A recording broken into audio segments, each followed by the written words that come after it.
Today, we're going to be talking about some incredible FNAF fan games that disappeared from the spotlight far too quickly. Whether they were overshadowed by newer releases or simply faded from the conversation, these are games that deserve to stay in the community's memory much longer. Some of these are still fantastic experiences today, so let's get into it. If you are at all familiar with my channel and how my skills are when it comes to Five Nights at Freddy's fan games, then you'd know that I'm incredibly bad at playing these games. Some may even call it a skill issue.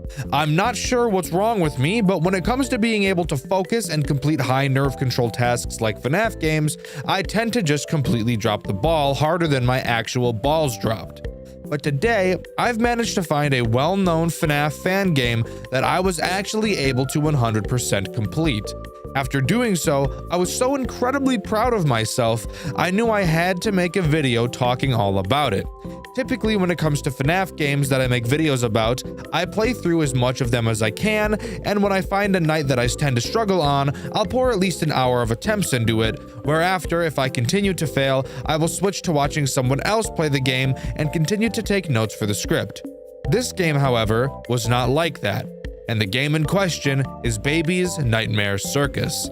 So buckle up and get ready for me to glaze myself, because this is one of the few times in my life where I'm allowed to be happy with myself. Let's dive together into the world of Baby's Nightmare Circus. Baby's Nightmare Circus opens to a black screen and a cutscene. Someone is talking to us, but we're not yet sure who it is. We know we're trapped somewhere, and this voice says that they can help us get out, but first we have to beat the game. Afterwards, we get thrown into the menu and click play. This is already where I want to stop and make a comment. After pressing play, rather than just throwing you into a night like a normal FNAF game does, this game brings you to a separate screen where you're able to see how many nights the game has in store for you, and as you beat the nights, others will unlock, sort of allowing you to pick a path when it comes to nights. It's very loose, but I'll talk more about it as it opens up. The first night of the game is a tutorial night, something I don't really see other games doing. In this tutorial night, it is impossible to lose as there are no enemies that are actually active. In this night, you're free to roam around the circus, and as you enter tents, the game will tell you who will appear in them and how to deal with them. After you've visited every tent, you'll be able to exit the night. But before we do that, I think this would be a perfect time to go over all of the animatronics that this tutorial mentions. It only seems fitting. I'm going to be splitting up the circus into two halves for this section, the front and the back. The front will refer to the direction you face by default as you enter the game, this side, and the back as the side you have to turn to, this side. Let's start with the main attraction, shall we? Nightmare Baby. Hell no, man. What the fuck, man? Nightmare Baby resides in the left tent on the front side of the circus. Throughout the night, she will attempt to escape the tent and rip you wide open. Now, while that may sound enticing, you need to remember that her name is Circus Baby, and that you're not into minors because you're a normal person. Get it together. There's another character you can goon over in this game that I'll cover in a minute. Keep it in your pants. In order to prevent your splitting in half, you'll need to occasionally check on Nightmare Baby's tent and flash your light to see where she's at. In this tent, she has 4 possible states. The first state will have you see nothing when you flash your light. The second state will have her duck behind that thing. I think it's a stage. I'm not sure. The third state will have her duck behind a curtain, and you'll notice she's a bit close to you then, and a little bit more than you'd care for. And the fourth and final state is where she's all up in your face, breathing really hard and causing you to catch whiffs of the most rancid breath you've ever smelled. When you see Baby quite literally 3 inches away from your face, all you need to do is quickly run out of the tent. I personally like to run back into the tent and make sure she actually left. I don't know if you need to do this, I just know that one time I didn't and I died. You might be thinking, wow, that's really easy. What's the catch? Well, you want to know the best part? There isn't one. Yeah. You're soon gonna see why I was able to actually complete this FNAF game. Staying on the front side of the circus, we enter the right side tent to find the 3 Biddy Babs. What do these guys do? Throughout the night, they will assemble like the Avengers and occasionally cause your flashlight to flicker. How on earth are they doing that to your flashlight even when you're several hundred yards away from them? How about don't fucking question it, dweeb? How about that, huh? When you notice your lights start to flicker, you will need to quickly make your way over to their tent and flash your light at them until they behave and stop. But What else do they do? Nothing. That's it. You literally never have to check on them unless your light is flickering.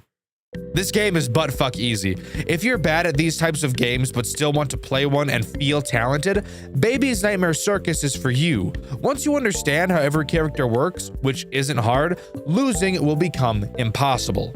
Turning around to the back of the circus, starting with the right tent, we have a very interesting character. That character being absolutely fucking nobody, because there's no animatronic in here. Instead, it's just a music box system which powers Bellora's song. She dances to it throughout the night, so we have to make sure we keep it wound up. Speaking of Bellora, heading over to the left tent is where she is. This tall glass of water looking ass will spin around in a circle on her stage. All you have to do is watch her. Literally. This is perfect for you freaks. You get paid to goon. And no, I'm not kidding. That's literally all you have to do. You'll see on the bottom of your screen a meter. It will fill up the longer you look at her and will decrease if you're not looking at her. And with Bellora out of the way, that's literally all of the characters and all of the threats in the game. I'm not joking. What? Huh? What's that? Does your flashlight at least have a power system to prevent you from easily cheesing everything ever? Oh, no. No, it doesn't. That would be too difficult.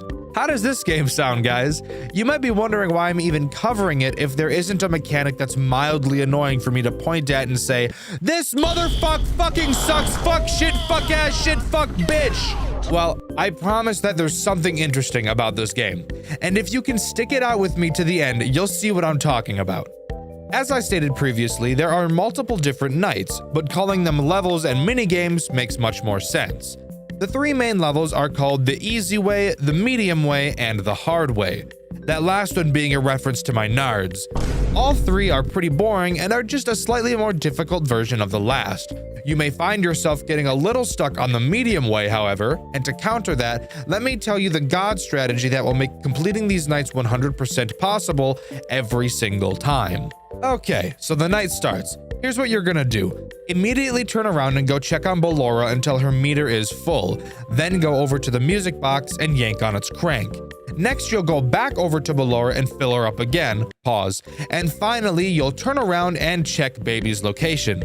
If at any point you see the lights flicker, stop what you're doing and flash the biddy babs, and check on Baby again before you turn around to go goon to Bellora. Repeat this pattern and congratulations, you've mastered Baby's Nightmare Circus. There's quite literally nothing more you need to do.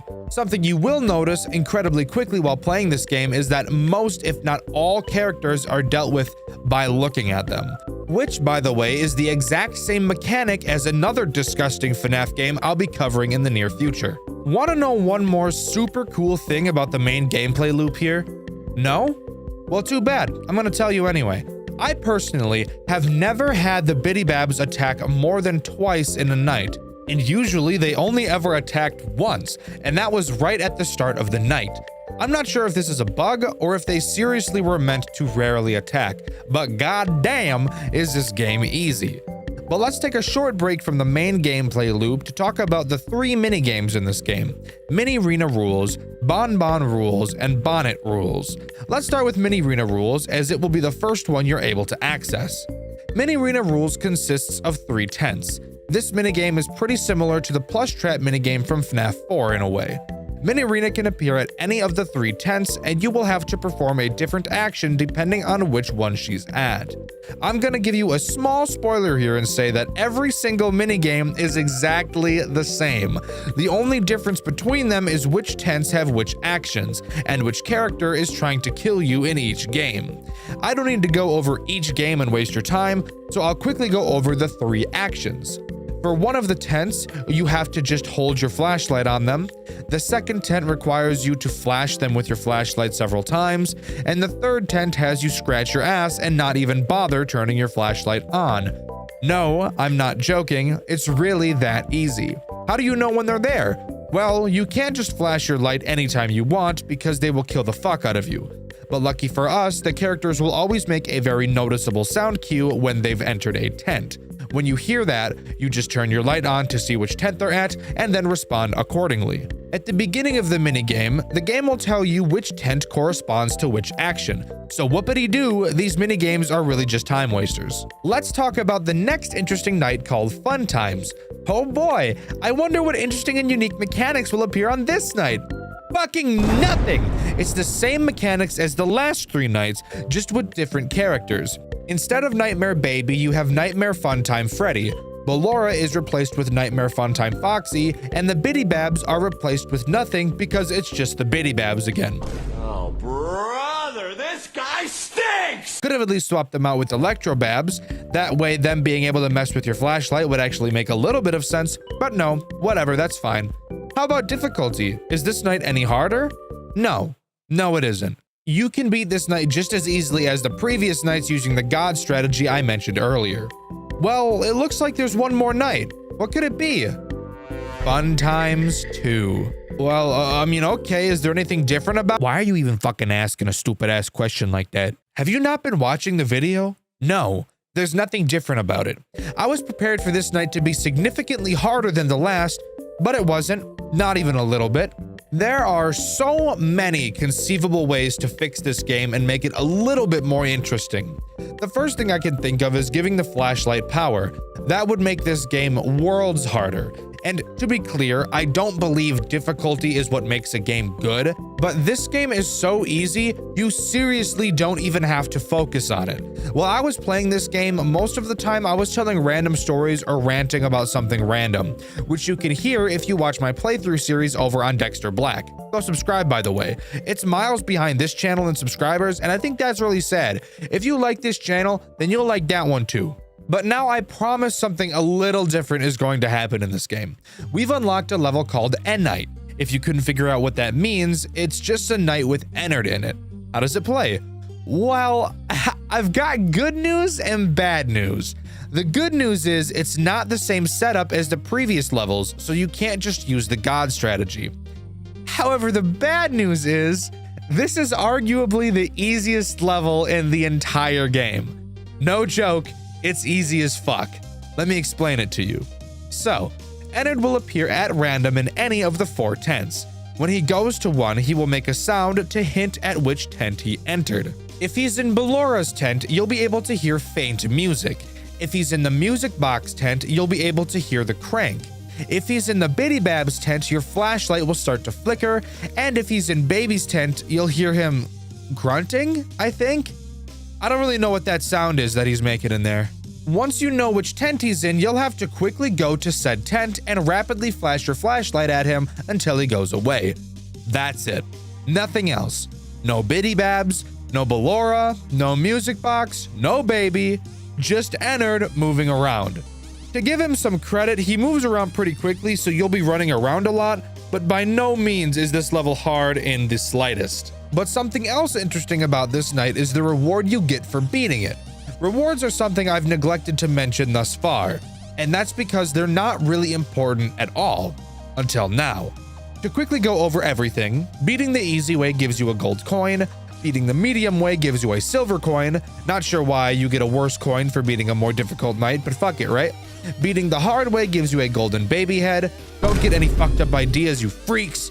Fun Times gives you a golden Freddy head. Fun Times Round 2 gives you a fun time portrait of Foxy and Freddy about to make out. Mini Arena Rules gives you a golden Nightmare Arena. Again, no funny ideas. Bon Bon Rules gives you a Bon Bon doll, which is adorable. Bonnet Rules gives you a golden bonnet head. And as I already mentioned, N-Night gives you a mysterious key. This key will be important, but I'll get more into it later when it becomes more relevant. The final level that unlocks after beating N-Night is Baby Geist Attacks. That sounds really fun and difficult. I can't wait to hear about it. I hear you saying, well, shut the fuck up because it's not hard and I wouldn't exactly call it fun either. Baby Geist Attacks is pretty much just a reskinned N-Night with a few differences. The biggest being that Baby Geist doesn't make noise to tell you which tent she's entered. That sounds scary, but all you need to do is spin around in a circle and check every tent one by one. You probably won't lose if you do this, and if you do lose, it's just sheer luck. The only other change is that the flashlight doesn't beat her. Instead, on this night, you're given a taser to administer a controlled shock. This taser has a cooldown, so don't use it unless you see Baby Geist. When you find her, all you have to do is use the taser and she'll move to another tent. Do this until 6 AM and congrats, you've beaten the game. After completing Baby Geist attacks, another cutscene plays. The voice from the beginning of the game reveals itself to be a balloon boy looking son of a bitch named Biddy. He congratulates us on removing Baby Geist from the game, but says that it will always come back. Crazy because I didn't see William Afton anywhere, so you're really just stealing his line, but I suppose I'll let it slide. The prize for beating this level is Baby Geist's endoskeleton, and this is also where you learn that this game has multiple endings, with the game displaying that we've unlocked the Baby Geist ending, getting a star on the title screen. Alright boys, time to go hunting. The next ending involves that key that we got from Enite. After obtaining it, if you go back to Enite and head over to the music box tent, you'll be able to see a chest with a keyhole in it. You can use the key on the chest to unlock it, which stops the night and causes a cutscene to play. Biddy tells us we can open the chest, but it's useless and won't help with our sanity. The contents of the chest are just a mutilated Foxy plush that doesn't do anything. I'm sure it has some form of symbolism, but from what I've read, nobody knows what that would be. The final ending I have to talk about is called the Broken Ending, and getting it is a bit more interesting than the other two. Every time you die, there's a chance of you getting an item called What Is This? Trust me, getting this item isn't the easiest, since dying in this game is pretty hard if you couldn't tell. When you interact with this item in the prize corner, it will tell you that you can break the game by finding a red line and holding the keys on your keyboard to the letters in the name Biddy. By entering any of the normal levels and turning around, you'll be able to see a faint red line in the sky. If you hold down those letters and click the line, the game will freak the fuck out, and an 8-bit minigame will begin. You'll see an 8-bit version of Biddy on your screen, and clicking him will cause him to melt, and several more will appear on screen afterwards. After committing Biddy genocide, the Destroy Him minigame will begin. Biddy will start spinning in a circle, and you'll have to click him multiple times, with him becoming faster and faster the more you click him. After beating him, a distorted version of his face will appear, and the player will notice they're stuck inside their own broken mind. By the way, if you want a quick lore dump, the player in the game got stuck inside of his own game and he's trying to get out. Pretty simple. And with that, that's all Baby's Nightmare Circus has to offer. There's actually one pretty large segment I neglected to mention, that being Classic Mode. After beating Baby Geist attacks, you'll be able to unlock Classic Mode, one last chance for the developer to escape the game. Classic Mode looks similar to a normal FNAF game, and the first night would have you think that it is. Night 1 plays normal. With characters coming to your doors, you can check cameras and close the doors whenever they get too close. It's not too hard because it's only Night 1, and upon trying to enter Night 2, Biddy shows himself. He says he doesn't want these last 5 nights to be a boring FNAF game. He says he's going to remove the doors. Fun fact about Night 1, it's actually impossible to lose. Even if you close the doors the entire night, the power drops at a constant rate. Night 1 is completely scripted, so losing can't happen. Just something fun to note. And beating Night 1 will give you some gold coins.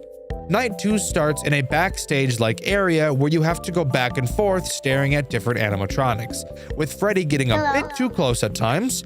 After doing this for a bit, you'll get jump scared by Biddy, and then Night 2 actually begins.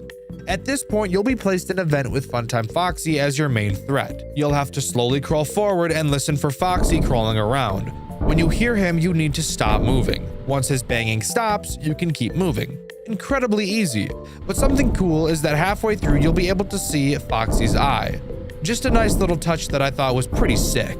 After beating Night 2, you'll be given a Funtime Foxy doll, which is just adorable. Night 3 is my favorite of the 5 nights in Classic Mode. You're placed in front of a shelf, and you'll have to make sure that several Biddy Babs don't see you. You'll be able to see their eyes peering at you, and you'll have to move different objects on the shelf in order to block their vision of you until the night ends. It's not hard by any means, but I just thought this night was really fun. Beating Night 3 will give you a Golden Nightmare Biddy Bab statue. Night 4 is unironically the hardest moment in this entire game, but not for the reason you'd think. It starts with you in an office similar to FNAF 6. After turning on the computer, you'll be greeted with 3 buttons: a camera button, a ventilation button, and a let's play button. On the cameras, you'll be able to see Ennard and Baby Geist moving around. The cameras are useless, by the way, and serve no purpose as they're not actually moving around any map. The ventilation is what really matters. Throughout the night, it will decrease, and you'll have to constantly check it and keep winding it up. I don't know why the ventilation is like a music box, but just don't think about it, I guess. The Let's Play button is what is actually important. The minigame here is just Pong, but you control both paddles. Every time the ball hits a paddle, you'll get a point. After you reach 40 points, you'll be redirected to a new minigame. And this new minigame is the reason this night is the hardest. This new minigame is similar to a bullet hell, where you have to move your player up and down to avoid obstacles approaching you. It starts off pretty easy, with several Balloras dancing towards you. After a bit, they start to rotate. Definitely a little more challenging, but still nothing hard. Then, out of fucking nowhere, the screen starts to shift up. And this is why this night is so hard. This section is so disorienting because not only do the Balloras scroll, your player scrolls as well. And right when it happens, you'll be holding up to avoid a Ballora. But then the screen will start pushing you up as you're holding up, causing you to move right into Ballora's ass, which isn't unappealing, but I'm trying to beat the game right now, not beat my meat. This minigame isn't literally super hard, but it's mildly frustrating enough for me to feel the need to mention it. I did not have a lot of fun with this section, and you can see my salt over on the Dxtr Black channel. After the fuckhead Balloras, you'll have a few lol bits to dodge, and after that, you're home free, and you will get an old TV as a reward. Night 5 begins with Biddy telling you there's actually no way to escape and that he's been lying to us this whole time. We get so pissed we actually start punching the fuck out of him, which I think is hilarious and totally deserved. After a large enough beating, he transforms into Nightmare Biddy, and we learn that the final night is a battle against him. Can you guess how you beat him? If you said your flashlight, you'd be unsurprisingly correct. You'll be placed back into the office you saw on night 1, but with no cameras and no doors. To be fair, he did say he was gonna get rid of your doors, so I guess he's not a complete liar. Your goal on this night is to deplete his power using a panel in your office. When you press the deplete button, it will very slowly drain Biddy's power. He'll be attacking you the whole time. You'll be able to hear him making noise in one of your ears, which is a level of ASMR I was never ready for. I see. What the fuck is he saying? Goes on crack. When you hear him on a side of your room, you'll have to peek out of the door on that side and flash him with your flashlight to keep him away. Do this until the power is depleted, and congrats, you've beaten Biddy. You're given a book with his face on it, and the game seemingly comes to a close.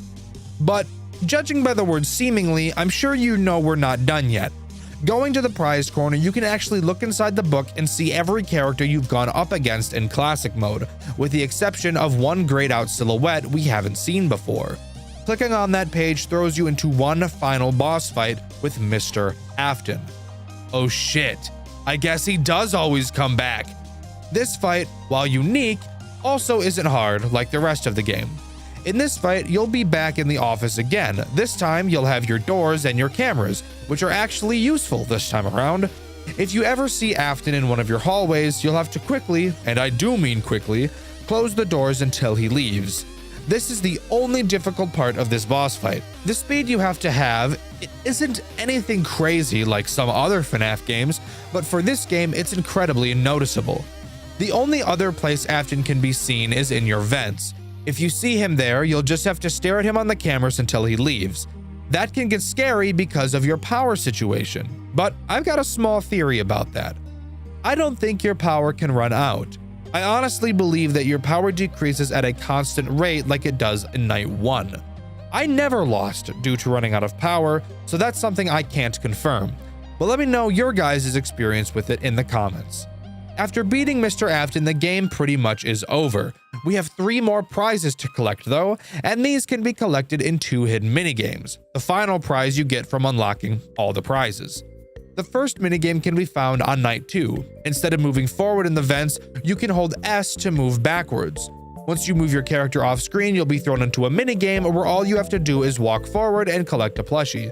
That plushie being the prize that gets added to the prize corner. But before collecting it, you'll notice a shelf that looks oddly familiar. It's the same shelf that's on night 3. You'll need to take note of the order that the objects are placed on this shelf. On night 3, while defending yourself from the Biddy Babs, you'll have to arrange the different items on the shelf in the same order you saw them in the minigame.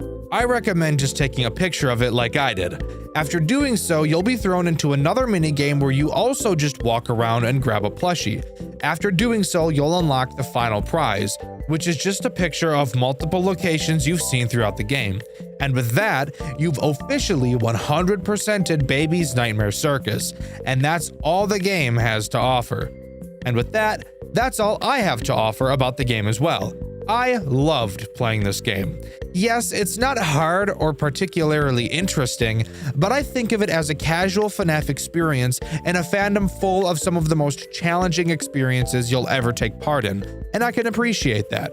If you have the thought in your head that the creator of this game isn't very good at making FNAF games, I want you to get that thought out of your head right now.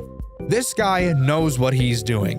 In case you were interested, the guy that made Baby's Nightmare Circus also created one of the best Five Nights at Freddy's games of all time, Tyke & Sons Lumber Co. That game is literally some of the coolest shit I've ever seen in my life, and if you want to see me cover it, let me know in the comments. Mixlass is a very talented creator and is capable of creating challenging gameplay. Hell, the hardest challenge in Tyke & Sons Lumber Co. is number 48 on the FNAF Max Mode list, which is nothing to scoff at. But let me know what you think. Do you like the overall simplicity of Baby's Nightmare Circus? Let me know in the comments. The question for my Garten of Banban 0 video was, are you excited for Garten of Banban 8 and why? My favorite answer was none of them because nobody answered the fucking question. Thanks guys. When I'm looking for FNAF games to cover, I usually look for a few baseline things, a few bare minimums. However, I do also look for games that have a bit of a goofy aspect to them. For example, the fact that Five Nights to Remember literally has Gooner bait built into it. I think stuff like that is pretty funny, so it's definitely something I look for when determining which games are going to get a Dxtr White video. The game I've played recently started fairly normal with a gameplay loop I enjoyed. However, near the end, something happened that was so completely out of left field, I was at a loss for words. What the fuck am I looking at? What the fuck? I'm very excited to talk about this game as I had a very fun time playing. So sit back and enjoy the ride as we dive nuts first into Animatronic Memories. Animatronic Memories starts as many official FNAF games do, that being showing a newspaper clipping asking for a security guard to monitor the building at night. Excited, jumping for joy, and kicking our feet and shit, we accept the offer and start our first night on the job. Entering our new office, we look around and notice that this place is clearly not very normal. Able to look in 3 directions, directly in front of us we have our computer, which lets us view our cameras. To our right, we see the door to our office, and to the left, we have a large window. Something I've never really understood about some buildings is why they have windows to other rooms in the building. I'm no architect, but that just doesn't really make sense. I don't know what possible purpose it could realistically serve. Also, this one has a fucking door on it. Fantastic. This game doesn't use a power system. Side note, I am so glad more FNAF games are choosing to move away from the power mechanic. I personally never found it very enjoyable, so I appreciate that many games are choosing to remove it so that your strategy can focus more on nerve control and skill rather than balancing a number. In a game where my only 3 actions are checking lights, closing doors, and watching cameras, boy do I sure love it when a central gameplay mechanic is limiting how much of those actions I'm allowed to do. It's so much fun. But anyways, since this game doesn't use power and there are 2 doors, I was curious how this game would pull that off. Let's begin with the window door. This one is very easy. If you're not holding the door down manually, it will automatically rise. Simple. Now let's turn our attention to the much more interesting door, the one that's actually a door. This door, you'll notice, has 3 fuses that connect to it. Just like Five Nights at Candy's, the longer you have a door closed, the higher the meter beneath it will rise. But unlike Candy's, this game actually used the mechanic in a much better way. If your meter is to increase fully, one of your fuses will break and the meter will reset. If you lose all 3 fuses, you will no longer be able to close the door, and the animatronics will very quickly close the gap on you and very quickly close your mouth so you don't make too much noise when they're obliterating your guts like iDubbbz obliterates his reputation. And that's really all you need to know to be able to play this game. All the mechanics are incredibly simple, which I think a lot of people could agree with me when I say that's a breath of fresh air, especially when it seems like every new FNAF release is just trying their best to get on the max mode list. But anyways, on to the threats that this night introduces, that being Bonnie and Chica. Let's pause for a moment. I want to really take the time to appreciate these character designs. Not only are they creepy, not only are they gorgeous, but they're also extremely uncanny. Looking at these characters just makes me uncomfortable in a very unique way. Especially Chica, like fucking ew. Anyways, let's start with Bonnie. Bonnie does exactly what you'd expect him to. He starts on the show stage, randomly walks around the cameras, and eventually lands at your door. Which again, with the way these characters look, it's just really fucking uncomfortable looking, which I love. All you need to do is close the door and you're a-okay. He'll pound on the door and you can reopen it. Chica is much the same, except she's fatter. Since these two are really just here to teach you the basics, beating the night is very easy. But before we can move on to night 2, we get the pleasure of talking about the very neat post-night minigames. After each night, we get to play a repairing minigame. I will say, technically speaking, these aren't really games at all, more just a holding down the mouse simulator, but I love little extra things like this. I would have enjoyed them in a game like Jolly as well, but unfortunately for that game, especially Jolly 3 Chapter 1, the minigames there take so fucking long, I'd rather rip out my own catheter than ever play them. However, in this game, they're short, sweet, and pretty fun for what they are. We're always tasked with replacing a piece of whatever animatronic is given to us. On night 1, that's Bonnie. The challenge of these nights, if you can even call it a challenge, come in the form of the character behind us, a ratchet-ass looking female balloon boy who probably has a clussy. What the fuck? Holy fuck!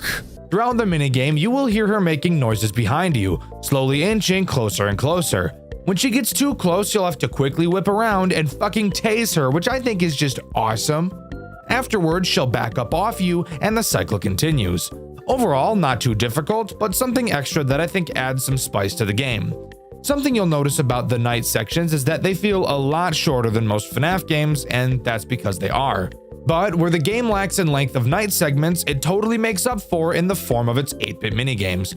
Usually, I fucking hate these, but I actually don't mind the minigames found here. Let's go over the post-night 1 8-bit minigame. The purpose of these minigames is exactly what you'd think, that being introducing lore and of course sliding in some secrets that allow for a different ending. This game only has 2 of those, thankfully, so I'll be going over the process of getting the true ending right now because no shit. In the first minigame, you play as Freddy. It seems that throughout these minigames, all the characters are preparing for a party. In each minigame, whichever character you play as will have a different task to complete. Freddy's task is being a fat lazy fuck and just talking to the other characters. Wow, Freddy, you're really taking pages out of your toy counterpart's book, huh? Fat lazy piece of shit. Yeah, watch all your coworkers do the work and still take the credit at the end, dick. Anyways, completing the task is obviously not what's important in these minigames, as if you are to complete the tasks, the minigame will end and you won't be able to collect the secret item you need for the true ending. What you should really focus on doing is finding a glitched sprite somewhere around the building. Very similar to going into the glitched areas in FNAF World. For Freddy, the wall will be glitched between 2 tables at the bottom of the map. Touching this glitched area will bring you back to some black space Amori type shit. In this black space, all you have to do is find a Freddy plushie and bring it to one of the crying children. After doing so, you'll be met with a black and white animatic, in which you're in the POV of a kid entering a Fazbear location before getting lured into the back room by a man in a bunny costume. Fuck that molester, bro! Get him out! No, get that fucker out of here, bro! Oh my god.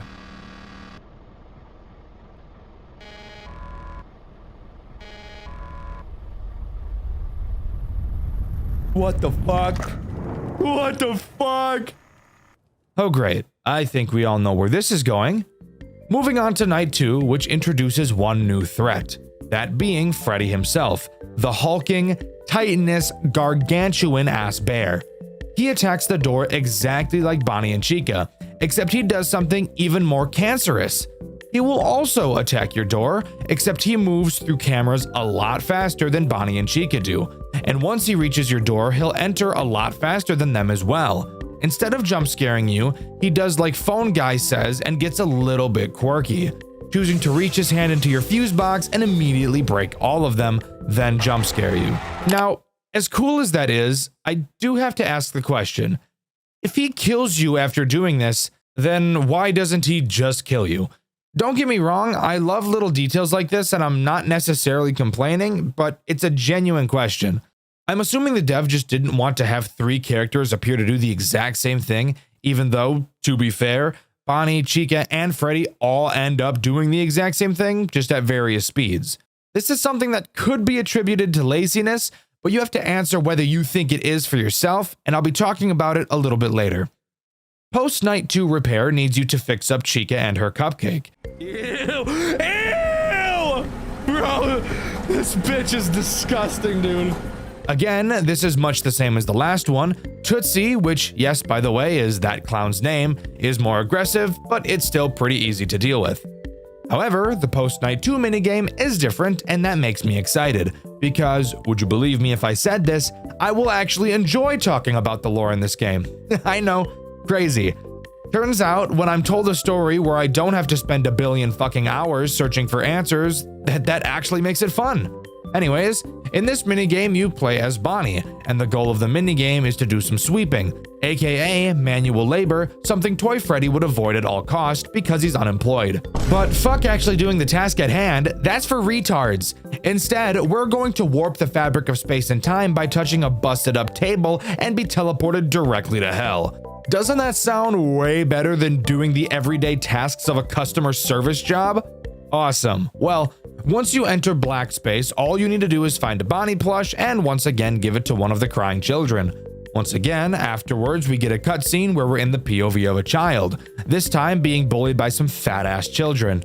Have you guys ever realized that like every bully that's ever existed is about the size of a Ford F-150? Whatever. We get saved by the man in the bunny suit and then immediately get betrayed and murdered. That's right, kids. Not only can you not trust your peers, you can't trust adults either. I guess we should all just give up. Night 3 time. What's the new threat introduced here? And will it have a different mechanic than everything else we've seen so far? This night introduces a fan-made character, something I don't often see when fan games use the official characters. This character's name is Anne, a female Foxy equivalent. Give me Rule 34. What? Who said that? Anyways, she begins on the Pirate's Cove camera next to Foxy. She will, just like Foxy from Five Nights at Freddy's 1, move through phases on the camera until she's ready to attack. When she does, you'll be able to see her run off of the Pirate's Cove camera, wherein she will then book it to your window. When she arrives, you will have to quickly close it until you hear her leave. So, hey, something new, kind of, not really, it's just another door, but I guess that's better than nothing. Oh, did I mention Foxy also activates on this night? Well, he does. Wanna know what he does? Disappointingly, it's the exact same thing Anne does, just a lot slower. Isn't that weird? The fast-running Five Nights at Freddy's character is now slow. Like, I know he has a peg leg, so that's obviously making him move slowly, but like, goddamn, why'd you have to butcher my boy like that? He did not deserve it. But yes, as I've said, Foxy does the exact same thing Anne does. I will say that because they move at different speeds, there are some very rare instances where it can lead to some stress while watching their timings, but the odds of this happening are pretty slim, so you probably will never even experience it. That's honestly my biggest problem with this game. It looks amazing, I'm interested in the story, the sound design is fantastic, and you even managed to make me enjoy the 8-bit minigames. But this game has introduced 5 characters so far, and yet somehow, with 5 characters, there's only 2 mechanics to deal with all of them, and both of those mechanics are closing a door and waiting a few seconds. I've tried my best to think about how I can view this positively, but I really just can't. Sure, I personally like it when FNAF games aren't too hard and I can beat them without too much strain, but I can easily see how this game's mechanic could be a turn-off for some people. There's just not enough happening to keep a lot of people interested. We have one character to talk about who switches up the mechanics a little bit, but I still don't even think that's enough, especially given the time this game was released, that being February of 2025. You might question my complaining of this. Dxtr, the original Five Nights at Freddy's only had one mechanic, two if you're being generous and calling Foxy a different mechanic. And to that statement, I'd agree. However, there are 2 points that I have to give to that argument. Yes, FNAF 1 only had 2 mechanics, closing the door and stalling Foxy. However, the first thing you need to acknowledge is that Five Nights at Freddy's 1 was released in 2014 and was a pioneer of an entire genre. It has been 11 years since that game's release. I think it's reasonable to expect newer games in the same genre to have evolved, and for the most part, they totally have. Look at The Joy of Creation, Tycoon Sons Lumber Co., Showman's Awakening. All of these games have added so much to the central idea that is Five Nights at Freddy's. This game just doesn't do that. On top of that, let's dive a little bit deeper into Five Nights at Freddy's 1 for a moment. While yes, the only real mechanic in that game is closing the doors for defense, we need to talk about the synergy between Freddy and Foxy. Foxy requires you to look at your cameras to stall him. If you don't, while yes, you can close the door to keep him out, with every pound your door will lose power dramatically, which incentivizes you to look at him. It seems Scott saw a potential bore in this design, so he made Freddy work the same as the others but with a twist to synergize. Freddy can't enter your office while your cameras are down, and he's the only animatronic that will never move backwards, meaning that once he's at your door, he will stay there. He's also the only door animatronic that will not break your buttons, so you don't have to close the door while you're in your office. However, on the contrary, he doesn't work the same way the other 2 door animatronics do. You can't see him when the light is on, and at the same time, Chica can be at your door while Freddy is also at it because of this.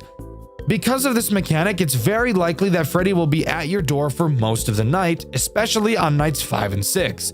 Since the game forces you to check your cameras to stall Foxy, this leads to you needing to close your door before you check the cameras to not have Freddy enter. This is a good synergy between 2 characters and is why I wouldn't complain about this in that game. In animatronic memories, however, there is no difference between characters that attack the same way like this. Freddy, Bonnie, and Chica all do the exact same thing.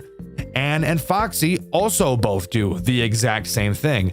Sure, Freddy may break your fuses first, but that doesn't change the fact that he's still doing the exact same thing, just going to your door and killing you. He just happens to have an animation before that happens. Now, is this a bad thing? I think that's more up to a case-by-case basis.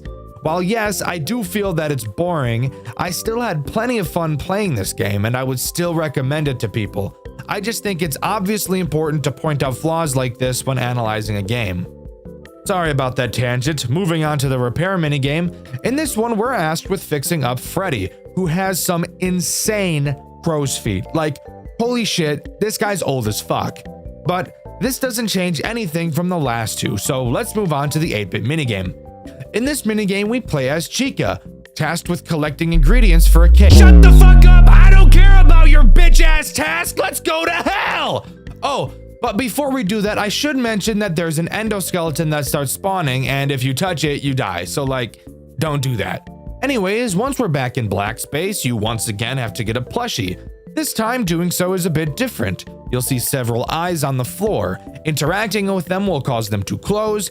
Once you close all of them, the plushie will spawn and you can give it to the child. After doing so, we're shown another cutscene, this time in the POV of a child who wants a prize from the prize counter. The man in the bunny suit gives us a Chica plush before inviting us to the back room. Once inside, he stabs us, and the last thing we see is our Chica plushie on the floor as we bleed out. So, that's sad. Dude, that's fucking cool as shit, bro. That's cool. No, not her, please! Please, don't ruin your game. Please don't do it, please. Please, I'm begging you, don't ruin your game. Don't add a music box. Please, please, please, please, for the love of God, don't do it. Anyways, night 4 time. This introduces Harley. What? Who the fuck is Harley? Well, the marionette, of course, duh. The marionette thankfully doesn't work in the way you think she does. No music box to wind because the developer of this game isn't Satan. The marionette has two different ways of attacking you, something I think is awesome. I think it's super cool when characters can do more than one thing, and I think it's something I'd like to see more often. Her first attack consists of her attempting to shut down the cameras. When she leaves her box, the camera has a chance to glitch. If it does, you have to quickly find her on one of the cameras and press a newly appearing sound disruption button to make her fuck off. The other option of attack is through your vent. I didn't even tell you guys that we had a vent because it's really never really important. Instead of glitching the cameras, when Harley leaves, she can make a bell noise as well. When you hear that, you will need to quickly check the kitchen camera and shock her ass, because once she enters it, you're gonna be completely done for, as there's no way to stop her once she enters. Oh hey, something new! Fortunately, sound cues were added so she's not completely AIDS, but if you can beat her, which shouldn't be too difficult, we move on to the repair section where we have to fix Foxy, who, holy shit, has seen better days. God damn, what'd they do to you? First a peg leg and now they filleted you? What the fuck? But after that, we can move on to the 8-bit minigame. Hooray! In it, we play as Anne. Who gives a fuck what the task is? Let's go to the black space using another table. Hooray! This black space section is confusing. So confusing, I actually don't even know how I completed it. Basically, as you walk through black space, you'll see several character symbols on the ground. Then, at the end, you can find several symbols that you can change into a sort of code. You might think, oh hey, just input them in the order you saw them. That's what I thought too. But, at least when I was playing, that was seemingly impossible. Then, I noticed that a few of the squares had a symbol that no other square had. So I tried to see if each square had a unique symbol, but they didn't. Then I noticed there was this dark rabbit symbol that didn't appear anywhere else in black space. So I tried to input that into each square, but that also didn't work because not every square had one. I'm so serious, I have no idea what the intended puzzle is here. I ended up just randomly guessing it, and eventually I got it. I guess set that to Foxy. Set this to Bonnie. Set this to Chica. I literally do not know what I did. I promise you, I literally do not know what I did, but I did it. If you guys have any idea what the intended solution to this puzzle is, please let me know in the comments.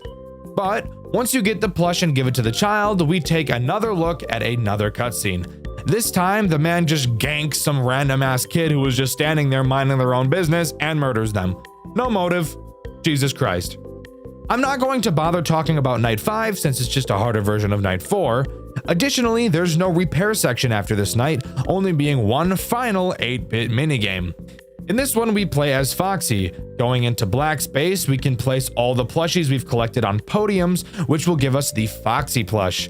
Placing it on the final podium will spawn one final child and the minigame will end.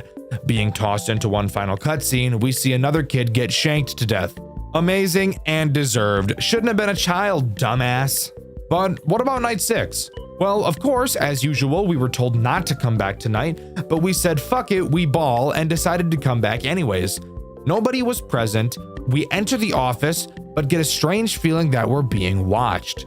Night 6 is just a harder version of Night 5, but however, if you got the bad ending by not collecting the plushies in the black space and the 8-bit minigames, this night will be completely different, but we'll cover that later.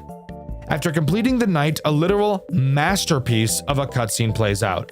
Seriously, I can't undermine how amazing this cutscene really is. It starts with us standing in front of the arcade machine. Our suspicions are confirmed when Afton comes up behind us and fucks our shit up, knocking us out. Soon after, the arcade game glitches as fuck, and all of the animatronics walk into the back room. And let me tell you, they're itching to serve up a knuckle sandwich. Jesus Christ, cut that out, that's corny as fuck. Afton pulls out a shocking device to fuck with the robots, which shuts them down. Thinking he's won, Afton lets his guard down. That's when the spirits of the children attack him. They loosen a pipe on the wall and break it off. They shove Afton onto it, and as the pipe impales his chest, his lungs fill with blood. He slowly dies, staring at the ones whose lives he so easily took. We wake up to see the souls disappearing, finally able to rest. We leave the building, and animatronic memories comes to a close. That is, if you chose to do the true ending. And even though that final cutscene is actually a cinematic masterpiece, I actually think the bad ending is more enjoyable. Why? Well, if you don't collect the plushies, when you re-enter the building on the overtime night, instead of entering the office, we go into an unknown room with several bags laid on the floor. Opening them up, we find the actual fucking remains of the children. What the fuck? This game is so cool. Caught off guard, Afton kills us. However, before we can pass on, a shadow rabbit pulls us into the darkness and we enter another fucking dimension. What the fuck am I looking at? What the fuck? That's right, the overtime night in this game is different depending on which ending you get, and goddamn, that is one of the coolest things I've ever seen. You'll notice that this office is set up in the same way as the normal office, having 3 directions to look in, one your desk, another your door, and the final being your window. Let's go over each threat because there's a few of them. Starting with the shadow rabbit, you'll have to constantly watch your cameras in case he appears on one of them. When he does, you have to press the big goofy ass red button on your desk to make him disappear. And that's really it for him. And that's actually the only reason you ever have to check the cameras. So, how do the other characters add anything of substance? I'm glad you asked. I'm gonna tell you because it's a fucking review, dumbass. You'll also notice on your desk you have 2 masks. Now, if you're anything like me, seeing these 2 things scare you a little, but I promise, the mechanic with these 2 isn't ass at all. Occasionally, you'll see either a fucked up baby clown face or a Ballora looking face appear on your static monitors. Whichever face you see is the mask you will have to put on until the face goes away. Bada bing bada boom, that's another threat down. Now, the main threats we're being attacked by in the bad ending are the souls of the children, because by not collecting the plushies, we've basically been neglecting them. At your door is where Bonnie attacks. The door starts closed and is closed most of the night, with you actually not even being able to open it. Occasionally, Bonnie will attempt to force it open, and flashing your light at him will cause the door to close. Leave it open for too long, and I bet you can guess what'll happen. Moving back to your desk is where Chica will attack. Chica herself doesn't kill you, but she can be a pain in the ass if you're not ready for her. Right before the hour is about to turn, she'll reach onto your desk to pause your clock. Click her and she'll leave. But you have to be fast. If she manages to pause your clock, you'll have to complete that hour again, making the overall night last longer. This is honestly a mechanic I think is pretty damn interesting. While yes, it's annoying if you don't catch her, the way to beat her is easy enough that it isn't bullshit to deal with. Easy mechanic with a horrific consequence. I love it. Moving to your window is where Foxy and Ann are. Sadly, once again, both do the exact same thing. Occasionally, they'll pound on your window, which is now boarded up by metal bars. All you have to do is hold your flashlight on them and they'll eventually leave. Very basic. Once again, literally identical to Bonnie, just in a different location. Shine your flashlight, they leave. The final threat is Freddy, who, once again, like Chica, can't kill you by himself, but is a big annoyance. Occasionally, he'll jump in front of your face and block your view. You'll have to spam the spacebar to pull him off you and dropkick him through a chain link fence. But after that, those are all the threats. If you can manage to hold off long enough, you'll enter one last cutscene, albeit not as grandiose as the true endings. You manage to escape the grasp of the souls. As you attempt to pass on, you look back and see the souls desperately trying to pull you back into the darkness. Escaping the souls, leaving them behind to suffer forever. You move on to the afterlife, and finally fucking die. So yeah, very stark contrast between the 2 endings. I actually felt like there was a major difference, unlike in most FNAF games, which I can definitely appreciate. But with that, as far as I'm aware, that's all Animatronic Memories has to offer. Overall, I think Animatronic Memories is an enjoyable experience. I only got one ending in my playthrough, and I probably wouldn't want to get the other. Not because I don't want to see it, but because of how lackluster the gameplay loop is. With there really only being 2 mechanics, closing doors and shocking the puppet, I don't want to discourage anyone from giving this game a try. It's fun to play, it's an engaging story that's easy to follow, and that is something I can definitely appreciate. But what do you think? Do you agree with me, or do you think that this game is actually perfect in every way? Let me know in the comments below. In my Pop Goes video, I asked you guys what your top 10 favorite FNAF games were, and my favorite answer is this one by Steel Sword 77. I just think that it's a really funny joke comment because nobody in their right mind would say Sister Location is their favorite FNAF game. And let's not even talk about the hilarious joke where he put Ultimate Custom Night above the Glitched Attraction, Return to Bloody Nights, Joy of Creation, and Flumpties. That's just hilarious. Great joke, buddy. The Five Nights at Freddy's formula. Arguably what defines a FNAF game in the genre of a FNAF game.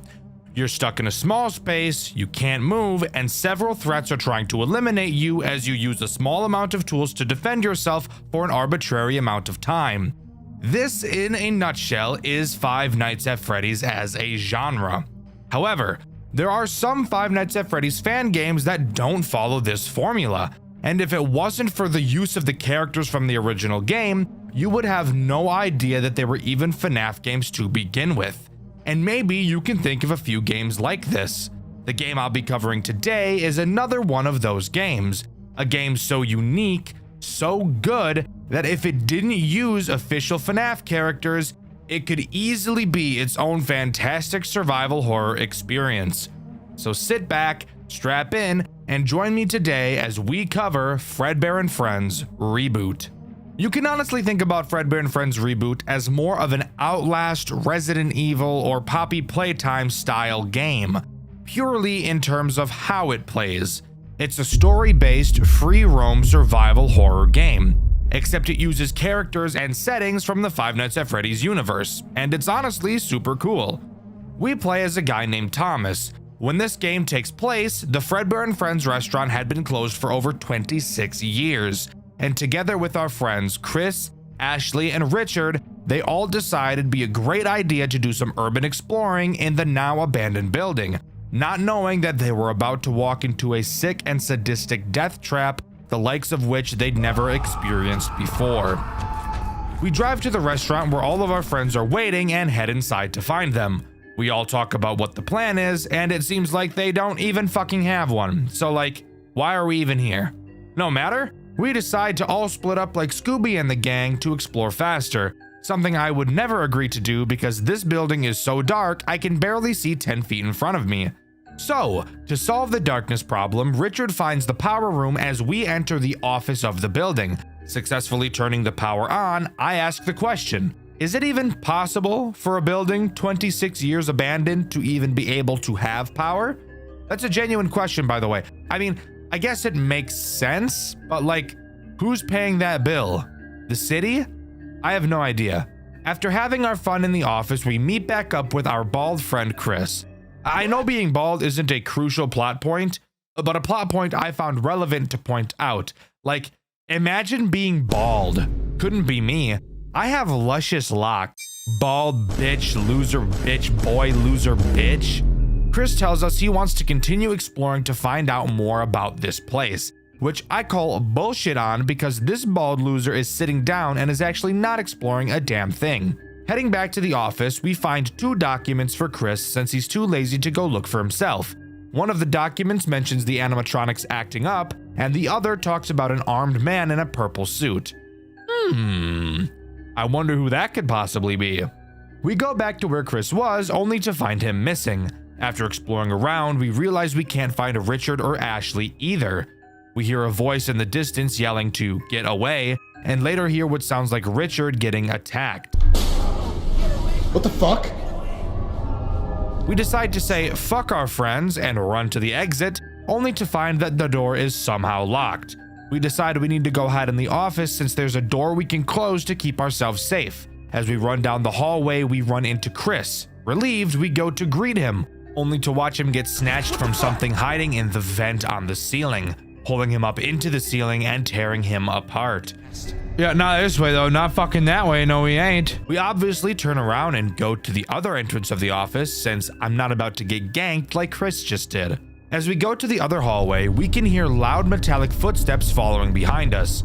We quickly hide under the desk and hope that whatever is following us is retarded. We watch as a crooked Spring Bonnie limps through the office, unaware of our location. We come back up only to hear a ring of the phone on the desk. We answer the phone to be greeted by some douchebag using voice mod like those guys that go on Valorant to flirt with any female over the age of 10. If you want to survive, listen very closely. He tells us how to survive each of the 8 animatronics. The fucking 8 goddamn cock-sucking animatronics. My god, that is a lot. I'm not going to explain every single animatronic at the same time right now because that would be boring as fuck. And trust me, this phone call was also boring as fuck. The big thing that we're told is that Fredbear is scary, and he's the reason why one of the doors to the office is broken. So fantastic, we have a door that doesn't work. What exactly are we supposed to do? I have no idea. I have no direction whatsoever aside from let's go see if I can break the exit door down. But before we can try anything, we're forced to listen to a cutscene while there are 8 hungry robots whose mouths begin to water whenever they smell my gooch. During this cutscene, we're put into the perspective of a mechanic named Simon. We're told that we have to go into the Fredbear's building to fix some of the robots because the customers reported them to be acting aggressive. So we can gauge that this cutscene obviously takes place before the shutdown. After this cutscene, we're actually put into the perspective of this mechanic as we head inside the building to solve the problem at 5 in the morning because as an engineer, we're on call all the time, yet still get paid like dog shit and are still expected to just wake up and travel at any time, even for the smallest of reasons that could 100% wait until my fucking shift starts. But alright, let's go I guess. As we enter the building, we notice the animatronics are on for some reason, and they shouldn't be at night. We figure somebody just forgot to shut them off, so we go to the employees' room to flip the switch to power them off to take a look at them. After grabbing the key from the office and heading inside, we find that the power lever for the robots is actually already off, yet for some reason, the characters are still on. We decide to just manually shut them off to work on them instead. So we walk to the stage, reach up to turn off Spring Freddy, only to get that Soldier Boy cranked on us and get knocked the fuck out by a guy who I can only assume to be the guy we heard on the phone. We come back to playing as Thomas again, and are tasked with obviously finding a way to get the exit door unlocked. We find a key to the bathroom on the office shelf and head down the hall to go inside. Inside of the bathroom, we find a hammer that we hope we can use to break the lock on the exit door. However, as we exit the bathroom, we see the non-attractive, fat-ass version of Chica heading in our direction, so we quickly jump inside of one of the stalls to hide. We hold our breath as Chica passes by and quickly run out to the exit door. We break the handle to the door and open it, seeing the final exit door. We don't get far before Foxy jumps out at us for some fucking reason. This door was locked? Why the hell was Foxy on the other side of it? Oh well, what the fuck ever. It's a little bit more important right now that we run away from the murder robot behind us. We run back to the employee room and hide behind a shelf. Foxy walks inside, but before he can find us, he hears a noise coming from the door inside of the room. Opening it, he finds who I can only assume to be Richard and jumps him like he's in Detroit. We take this chance to book it back to the exit. As we run, we hear Richard getting torn apart, screaming. We get to the door just in time and Jesus fucking Christ, the door is gone. What the fuck? Let's ignore the fact that this doesn't make sense because I don't think I need to explain to you why a door disappearing doesn't make sense. We turn around to see a certain large twitching bear. He just screams in our face and disappears, clearly being a hallucination. We figure there's no better time than the present to find another exit. As we walk into the main party room, so does Spring Bonnie. And now's the time where I can talk about how he works. Spring Bonnie is as basic as it gets when it comes to a survival horror character. He patrols around the building, and if you get too close to him in his line of sight, he'll start chasing you, and he won't stop chasing you until he kills you. And there's also no chance you're going to outrun him. The only way to get him to stop chasing you without dying is to lure him to the side of the office with a door and close it. But you also really have to be careful with how you close this door, because it doesn't work how any normal FNAF door would. It only stays closed for about 2 seconds, so make sure you time this properly. Nope.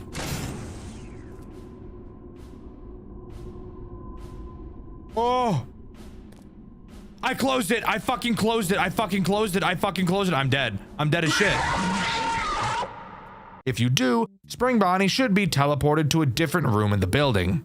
We maneuver our way around Spring Bonnie and eventually make it to the other exit of the building, only to find that the door is missing too. Isn't life just so awesome sometimes? It's at this moment we hear Richard scream, which confuses me because I thought Richard just got killed by Foxy. So if who we heard just now was Richard, then who did Foxy just kill? It couldn't have been Chris because we saw Chris get killed by the fucker in the vents. It also couldn't be Ashley because it was 100% the scream of a man. And it can't be the engineer because he entered the building in that cutscene 26 or more years ago. This is not important at all, so let's actually continue talking about what's happening, shall we? We head back to the office where we heard the scream, only to find nobody there. We figure for some reason we should go back to the employee room. Why? Ask Shitlips Thomas, because I can't figure out a good reason to go back there, but apparently he's the FNAF expert and not me. Before we can continue, we get another engineer cutscene. We're dragged into a back room and we overhear 2 people talking. Well, really only one person talking, because the other guy has his voice changer on so deep thinking it'll make the e-girls wet, so I really can't even hear him. Why didn't you just kill him? Really? Dave, you know exactly what happened before.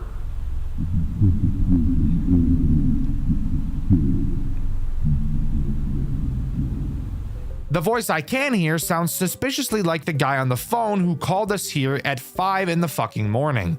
He tells voice changer guy that he should just kill us so we don't get away like the other engineer and spread the word about what they're doing. After not doing it, the phone guy decides to just do it himself, so he enters the room and stabs us to death. Fantastic. I really shouldn't have lived in Chicago. Everyone in Chicago gets stabbed. Going back to the employee room, we find the corpse of a police officer. Seeing that his radio had been taken, we now know that whoever is behind this really knows what they're doing. But we figure that because a police officer went missing, that other officers will be arriving at some point to look for him. So knowing all we have to do is survive, this game's most agonizing survival section finally begins. And I get to explain what all of the characters do in grueling detail, because they're all laid on us at the exact same time, and we're just supposed to remember what they all do from the 2-minute phone call we got 15 minutes ago. Hooray. Alright, well, the goal is easy. Just survive until 6 AM without getting found by any of the animatronics. Sounds simple enough. All we have to do is track all of their movements and learn their patterns, and then find a spot in the massive 3D environment where none of the characters ever have a line of sight to, right? Almost, but not really, because one main character. Bonnie. Bonnie is this game's way of preventing you from doing exactly that. On certain time intervals, Bonnie will emerge from the room where the puppet is. Yes, by the way, the puppet is in this game. Don't think too much about it. There are a lot of characters from a lot of different FNAF time periods in this game, so just shut up. Anyways, Bonnie will exit this room and make his way to the employee room to turn the puppet control lever on. Once it's on, the puppet will begin moving on a track across the ceiling that leads to a door which has some chains on it. Why are there chains on this door? Well, it's to hold back and stop the big bastard himself, Fredbear. If the puppet makes it all the way to this door, it will break it down and allow Fredbear to come out. And spoiler alert, Fredbear always knows where you are, and if he gets out, you will 100% die, because as mentioned earlier, he doesn't care about the doors, and he is faster than you are. So, all you have to do to prevent this from happening is go into the employee room and turn off the puppet control lever whenever Bonnie turns it on. This leads to you needing to be moving around pretty consistently throughout this night. Why do that when you could just hide right outside of this room, or maybe even inside of it? Well, that's where Spring Bonnie comes back in. Spring Bonnie, and in fact every character during this section, has a very specific movement pattern that they will walk in. And thank God they do, because memorizing these patterns is the only reason I ever completed this section. Spring Bonnie has the habit of walking into literally every single room in the building, and his line of sight is really large, so you will have to always maneuver around him. Also, if that wasn't awesome enough, with every hour that passes during this section, each animatronic will become more and more agile, which really just means their line of sight increases. Chica is the next character I want to quickly mention, and she is pretty boring as a character. She's just Spring Bonnie, except her path doesn't cover as much ground as his does. Her line of sight also appears to be a lot smaller than his, so that's good news, I suppose. She does go through the main party room a bit during her cycle, and that will become important later when I go over my amazing strategy. Let's cover Freddy next, as he will probably cause you the least amount of issues out of every character in this game. Freddy will randomly spawn in random rooms, typically next to the doorways. All you have to do is not walk directly into him. He won't chase you, but if you get too close, he'll instantly kill you. So really just make sure you're watching where you're going. Mangle isn't that terrible either. Side note, I know its name in the game isn't actually Mangle, but fuck you. It looks just like her, and it crawls through the fucking vents like Mangle, so I'm calling it Mangle. Mangle is also the one that killed Chris in that cutscene earlier too, by the way. Mangle is also incredibly easy to deal with. On the floors and ceilings of certain rooms, there will be large vents. Occasionally, you may notice wires coming out from those vents. That means that Mangle is waiting there, and if you walk by, she'll snatch you up. So you know, once again, just like Freddy, open your eyes and you'll be just fine. Foxy is the only real problem during this night, as he's a random character with no pathing, and is also super easy to forget about. Foxy has the chance to be hiding behind any doorway at any time. The only way to tell if he's there is by standing next to the doorway and listening for quiet breathing. For some reason, you can't just move to one side of the door and check if he's standing there, since you literally can't see him even if he is there, which is something I died to in my playthrough, and you can see that over on my second channel, Dxtr Black. That's really all of the problems to worry about during this night, but Bonnie is obviously the most dangerous. So, how should you go about pulling this off? Well, when this game first came out, there was a super awesome glitch you could use to cheese this entire section. If you remember where we hid from Foxy during a cutscene, you used to be able to hide in the exact same spot, and both Bonnie and Spring Bonnie, aka the only characters that enter the employee room, wouldn't be able to see you hiding there. And since it's in the employee room, it was right next to the puppet control switch, so you could beat the entire section just by standing in one spot. Unfortunately for me, I didn't get the luxury of being able to do that, as in the newer version of this game, during this section only, an invisible wall is placed there to block your path. So I had to play the legitimate way. This is when I started to develop my strategy. I'm gonna be so real with you, it took me about 45 minutes to complete this section. I am complete ass at these types of games, which is why I never play them. I personally really dislike the mechanic of every enemy is patrolling randomly and will chase you when seen, but you also have a bunch of bullshit to do at the same time. I know it's a common mechanic, but it's just never something I was able to get into, mainly because I don't take being chased very well at all, so it just kind of gives me a lot of anxiety. Here's how this section can be beaten 100% of the time for anyone who struggles with things like this, like I do. I came up with this myself. I'm super proud of myself. I did no walkthrough because I'm the best. The first step is to run out of the employee room as fast as you can and get to the far corner of the main party room to the left of the main stage. You have to be fast because Spring Bonnie will enter this room quickly after. While in this corner, both Spring Bonnie and Bonnie will never be able to see you, which is huge since this location also gives you an easy view of both of them since they enter through the door on your left. Once in this corner, Spring Bonnie will soon pass by. After a while, Bonnie will enter the room. Bonnie is slow as shit, so this will take a while, but once you see him, you can start following him. Bonnie doesn't care so much about killing you as he does flipping the puppet switch, so you can actually get pretty close behind him. Creep, creep, creep, creep. That's the sound I make. Creep, creep, creep. You gotta match your steps with his, bro.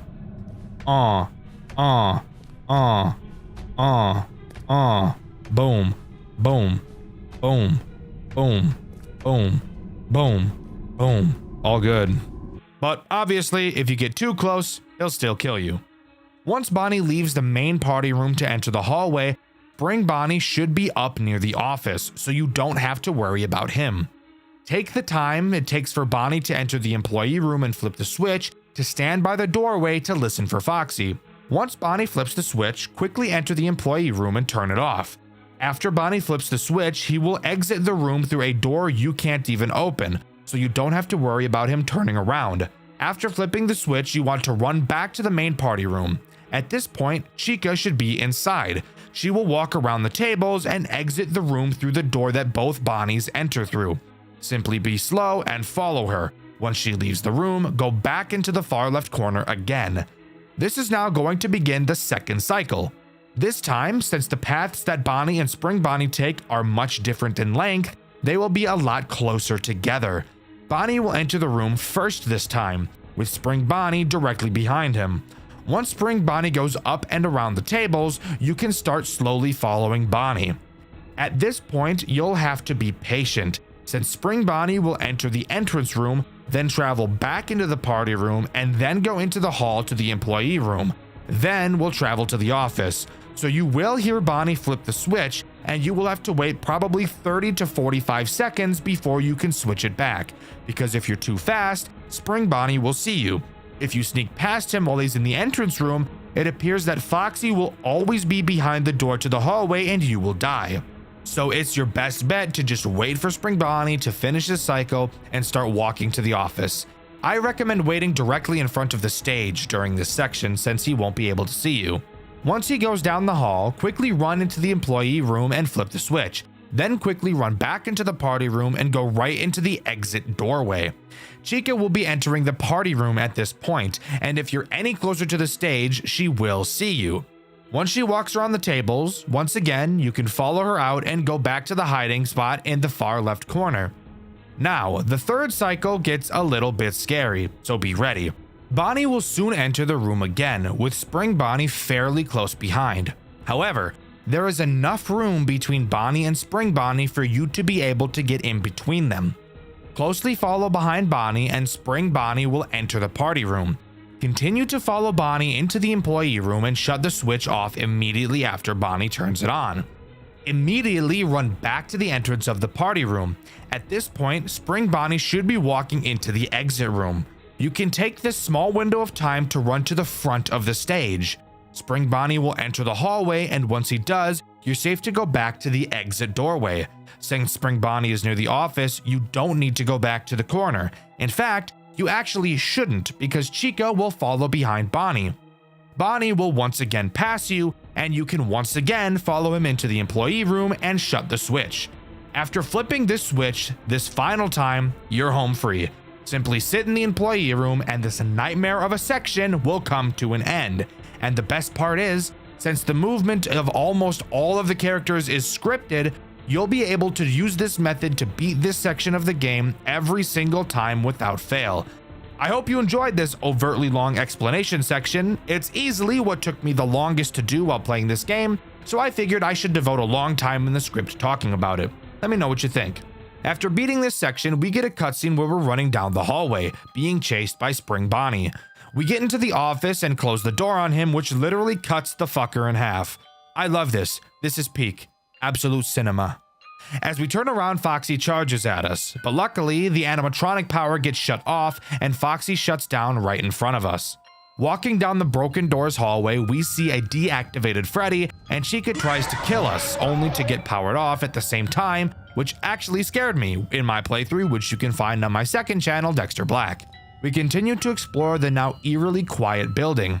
Going back to the exit, we fall to our knees, only for a door to appear in front of us, locked by a code. A voice comes over the intercoms that sounds weirdly like the guy that killed the engineer in a previous cutscene.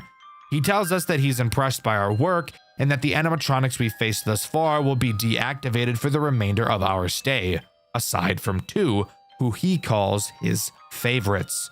It's now up to us to figure out the code. We find a piece of paper on the wall that says "Find me."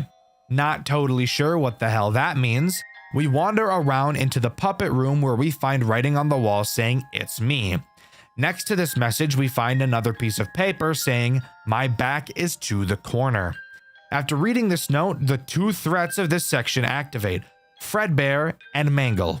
Again, Mangle acts a bit differently, so let's talk about her first. This time she's no longer in the vents, she's walking around the building. If she sees you, she'll roar like a dinosaur, and if you don't get out of her line of sight in 4 seconds, she'll start chasing you, and she won't stop until she catches you. So just like, run I guess, bozo. Fredbear, on the other hand, should be scary, but because of an item we got at the beginning of this segment, he really isn't. At the start of this section, we're given a taser. Fredbear will always know where you are and will constantly be crip walking towards you, except Fredbear while walking is very slow, so you can easily stay away from him. Every once in a while, he will also roar for some reason, and will then begin to charge at you. While he's charging, he will be faster than you, but when he gets close, use your taser to stun him and he'll go back to walking. So avoiding the threats on this segment is honestly a cakewalk compared to what we had to deal with during the last section. Now, I had a stroke trying to figure out what my back is to the corner meant. What you have to do is find Freddy, since his back is to the corner of the wall. Except not really, because his back is just to the wall, not really the corner. Regardless, on his back is another note stating camera 2. I've neglected to mention the cameras thus far, but that's because they're literally completely useless for the most part. Throughout the building, there are several monitor stands where you can place your monitor, because I guess you can't just hold a fucking iPad with your hands. You instead need a holder like a toddler who blares annoying ass YouTube videos while in a public restaurant, and the parents just find nothing wrong with that since they'd rather have the internet raise them instead of them. Anyways, when you place the monitor down, you can look at the cameras. Big whoop. Using your eyes is better in a game like this because you can walk around freely. Regardless, looking at camera 2 now, we find another message saying, I'm here. Going to the location of camera 2, you'll find another note saying, look up. On the ceiling, you'll find the number 7 and yet another note reading inside my head. What this means, if you weren't a genius like me, is that you have to go to Foxy in the office and look in his mouth. Inside, you'll find the number 3 and another note reading behind a curtain. Now, there are 3 curtains in this building, and you have to look at each of them in a specific order, which is dumb because all you're doing is looking behind them. Behind the last curtain, you'll see the number 7, and then some text reading the safest place will start flashing on your screen. Let's pause. I really don't understand why it wasn't just another note. This is supposed to be like an escape room set up by the guy that locked us in here. How the fuck was he able to make us hallucinate a phrase? I don't know. Let's move on. The safest place refers to the office. Going back to the office, we find another note reading the second digit. Obviously, the second digit is the number 3, as it's the second digit we found on this little scavenger hunt. Finally, going back to the exit door, we can type in the code 6373. Fun fact, by the way, you can actually just type in this code at the start of this section if you don't want to go through all the bullshit I just explained, because there's no check here to see if you have or not. But after punching in the code, the door disappears. Opening another door that it was covering leads to another room with no fucking door. Falling to our knees again, all of a sudden the door reappears for some reason, and a bunch of police officers barge in past us, and we're taken out of the building to safety. After being rescued, we're shown a cutscene where Thomas is either being interviewed by police or is in a therapy session. I can't quite tell which one is correct. He freaks out about his friends being killed and then realizes he never heard anything from Ashley. No screams, no body found, nothing. This makes him tweak like when I'm in line at the grocery store and some 40-year-old mom pulls out her own grocery bags to save the environment. You want to know what I do when I see someone using their own bags in the grocery store? When it's my turn in line, I tell the bagger, hey, all my shit, double bag it. Anyways, after this cutscene, we're thrown into the credits. But that's not where this game comes to an end. We actually get a post-credit scene like it's a Marvel movie, where Thomas is in his room. He wakes up in the middle of the night and looks out his window, only to see the silhouette of an animatronic we never saw in the pizzeria staring back at him. And finally, Fredbear and Friends reboot comes to a close. Overall, I think this game was a super enjoyable experience. Did I get overtly frustrated and almost give up while playing the survival section? Yes, but I beat it, and I'm glad I did. The story to this game is simple and nice. There's no retarded digging that we have to do to learn the simplest things like a fucking name of a character, Scott, asshole. We're instead just given a story the way it should be given. A few mysteries here and there, but nothing so overtly frustrating that it makes it not fun to figure out. The game looks gorgeous, it plays well when you understand what you're doing, and overall I would highly recommend you give it a go. Obviously, from the teaser we saw at the end of the game, a second game was clearly in the works. But with no updates for several years, and it being confirmed that at some point the game's development was put on halt, and given the fact that this game came out 7 years ago, I don't think it's very likely we'll see Chapter 2 anytime soon. But hey, only time will tell. But let me know what you think. Do you agree with me, or do you think this game was actually doo-doo ass rank? Let me know in the comments below.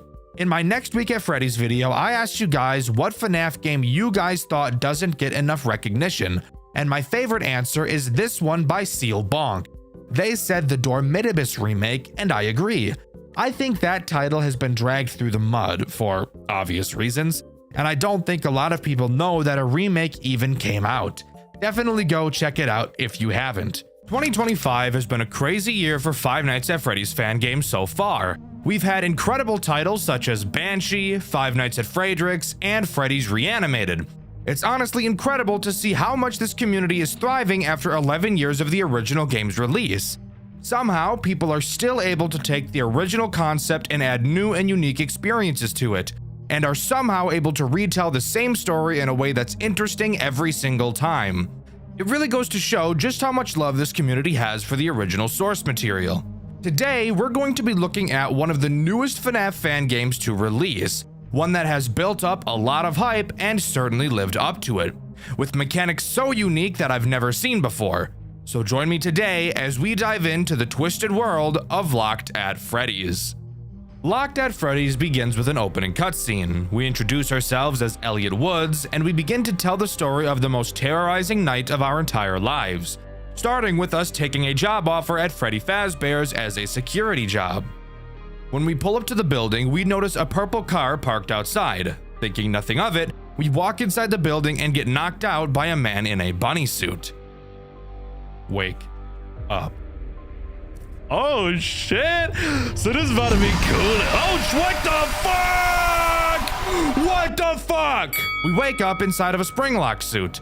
By completing a quick time-based minigame, we escape certain death, only to realize the real amount of trouble we're actually in. The man who attacked us, presumably William Afton, begins talking to us through the intercom system. He tells us what we're in, and that if we can survive until 6 AM, we might get, quote, something special. I'm hoping it's that rabbit deer. Oh, Jesus Christ. And with that, the night begins. Something we need to immediately get out of the way is that this game, technically speaking, only has one night. However, the way a normal FNAF game would call a night, Locked at Freddy's calls an hour. So each hour of the night basically acts as its own night. I made that sound way more complicated than it actually is, but who cares? Let's start by talking about the main mechanic that you're going to be aware of, that being the Springlock suit attached to your bones. Whenever you move in this game, that meaning looking from side to side, a small indicator bar in the bottom left corner will detect your movement. If it fills up all the way to the top, you will die. At first, I thought this was going to be the most devastating mechanic ever introduced into any FNAF game ever. However, during my playthrough, I figured out how it actually works. This bar increases based on how much X-axis movement your mouse has. So if you slowly turn from one side of the office to another, it will increase very quickly. However, if you were to say, whip your mouse to one side of the screen really fast so that the screen has to catch up to your mouse's position, since you didn't move your mouse for very long, the bar will not increase very much at all. So this is definitely the route to go. Two more interesting mechanics that go along with the Springlock suit. First, when you open the camera, the bar will pause wherever it's at. This means if your bar is halfway increased and you open the camera, even though your player isn't moving, the bar will not decrease like it usually does when you're not moving. And only once you pull the camera down will it begin to decrease. The final pretty poopy mechanic the Springlock suit brings takes place when you interact with the doors. The doors in this game work the same as the doors in FNAF 4. That being, you have to manually hold them closed. There is also a big lever next to the door you can pull to shine a light in the hall. Now, this final amazing and not ass-clenching mechanic has everything to do with interacting with these two very important pieces of the game. If you interact with either the light lever or the door itself whilst your movement bar is yellow, you will be entered into the spring lock minigame from the beginning of the game, and if you fail it, you lose. Now, completing this minigame isn't difficult. What's so annoying about having to do it is knowing that if you're needing to close the door, you probably don't have time to sit and do a minigame. Is this mechanic cool? Yes, I think it is, but that doesn't stop it from making me want to ride a bike with no seat. Now, with that out of the way, we can actually talk about the first threat this game introduces. Bonnie. What? Oh god, oh god. Why is he wearing a hat? Who gave him the fucking hat? Oh my god, look at how fast that power goes down. Of course, he's probably the most basic character of the roster, but that's typically how he is, and that's just how we like him. I'm kind of breathable a little bit. Oh my god, dude, what's wrong with me? Bonnie will quietly make his way to your left door, and let me be clear,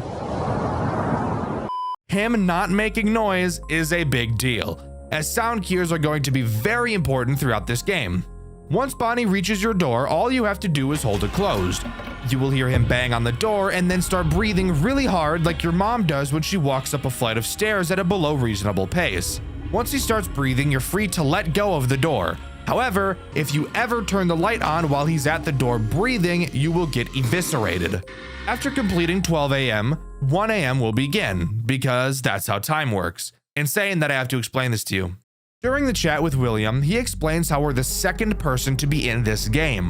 When asked who the first is, William responds that his name was Michael, and that he's currently in the back room stuffed inside of a suit. Some of the most brutal stuff, let me tell you. But before we can ask any more questions, he tells us that someone new is activating and the hour really begins. This hour introduces Chica, who does not act the same as Bonnie in the slightest, which is honestly really nice to see. Chica, of course, attacks your right door, except she actually is much more aggressive.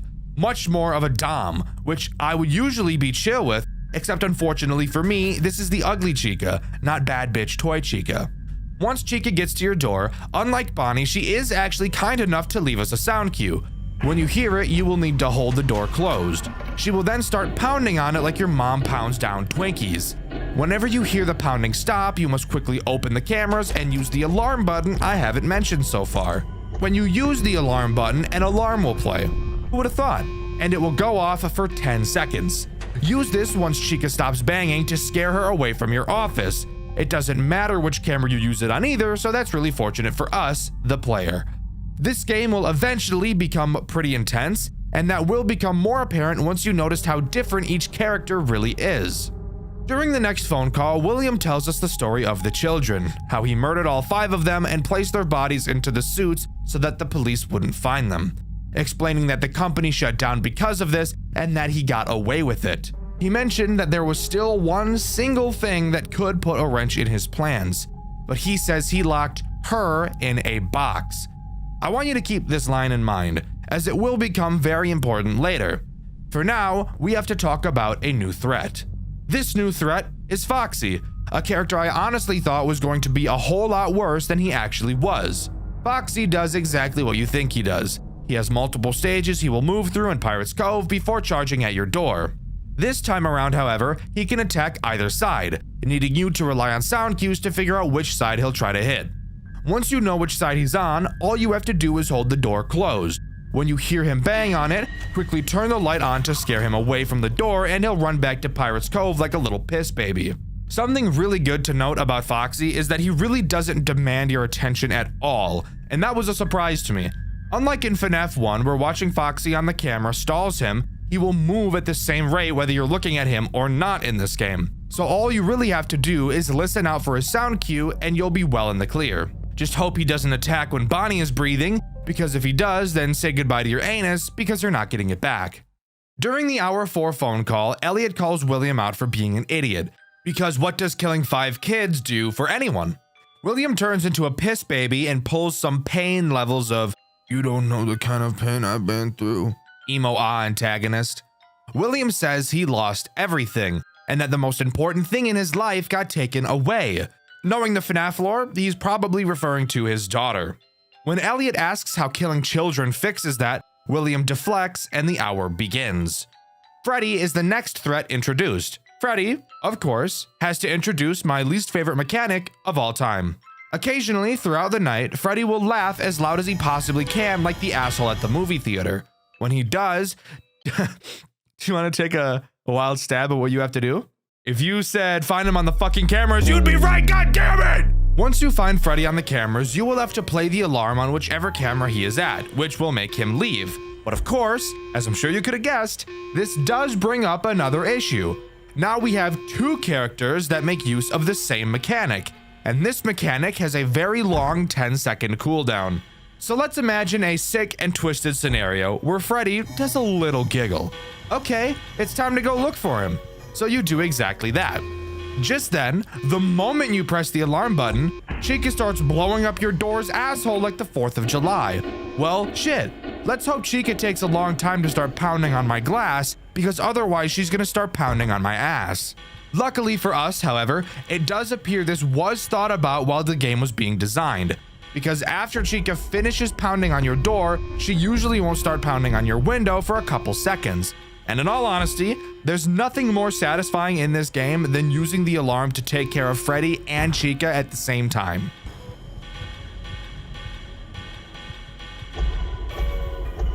Two birds, one stone type shit. The 4 a.m. phone call has William turn into the Joker, talking about a brand new toy he's created in the workshop. Says he made it specifically for occasions like this. What could he be talking about, I hear you ask? Great question, dear, honest, innocent, and defenseless viewer. Allow me to answer that burning question for you. Going into the workshop where you can find the corpse of Michael, Chip will jump onto the camera. Literally, this motherfucker got hops. Kinda like your mom in the drive-thru at Taco Bell. Seriously, you tell her, vamos a Taco Bell y pidamos todo, and she starts hopping. You wanna take a solid guess as to what this guy introduces? If you said my second least favorite mechanic, ding ding ding, you'd be exactly right. Chip introduces a music box mechanic. If you're not winding it throughout the night, he'll insert his entire forearm inside of you. But Chip is an animal, and I know a lot of you guys are furries, so you might actually enjoy that. Freaks. You're all freaks. Freaks! During the hour 5 chat, we call William a bitch. We tell him he's hiding from us. And when we say that, he gets an idea that we're not going to be a huge fan of. Nothing new is added during this hour, except I just lied straight to your face. Within the first minute of the hour, you can hear a car pulling up outside of the building, and William himself enters. The fuck was that horn? Who's this car I'm hearing? Is he here? He's already here. The yellow rabbit can come from any side. Close the door and wait for it to leave. Every knock the door affects the spring locks. If you hear the sound of the wind-up toy, prepare for an attack. What? That's right. The final threat introduced is William himself in the spring lock costume, who, spoiler alert, is the guy that knocked us out at the beginning of the game. I know, crazy, hard to believe, right? So let's ask ourselves, is his mechanic going to be fun? Well, it's actually pretty unmemorable, honestly. William will make his way to either one of your doors at random. When he arrives, he will make a sound cue to let you know he's there. How kind!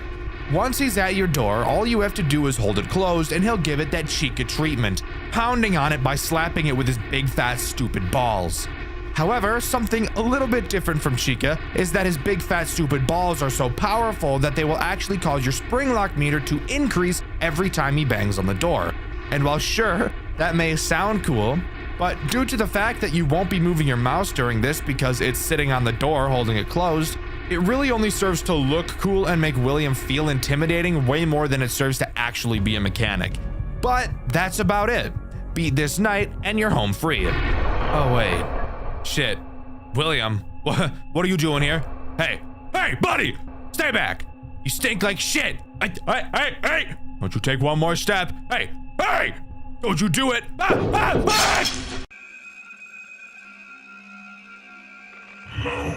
you'll be trapped here forever.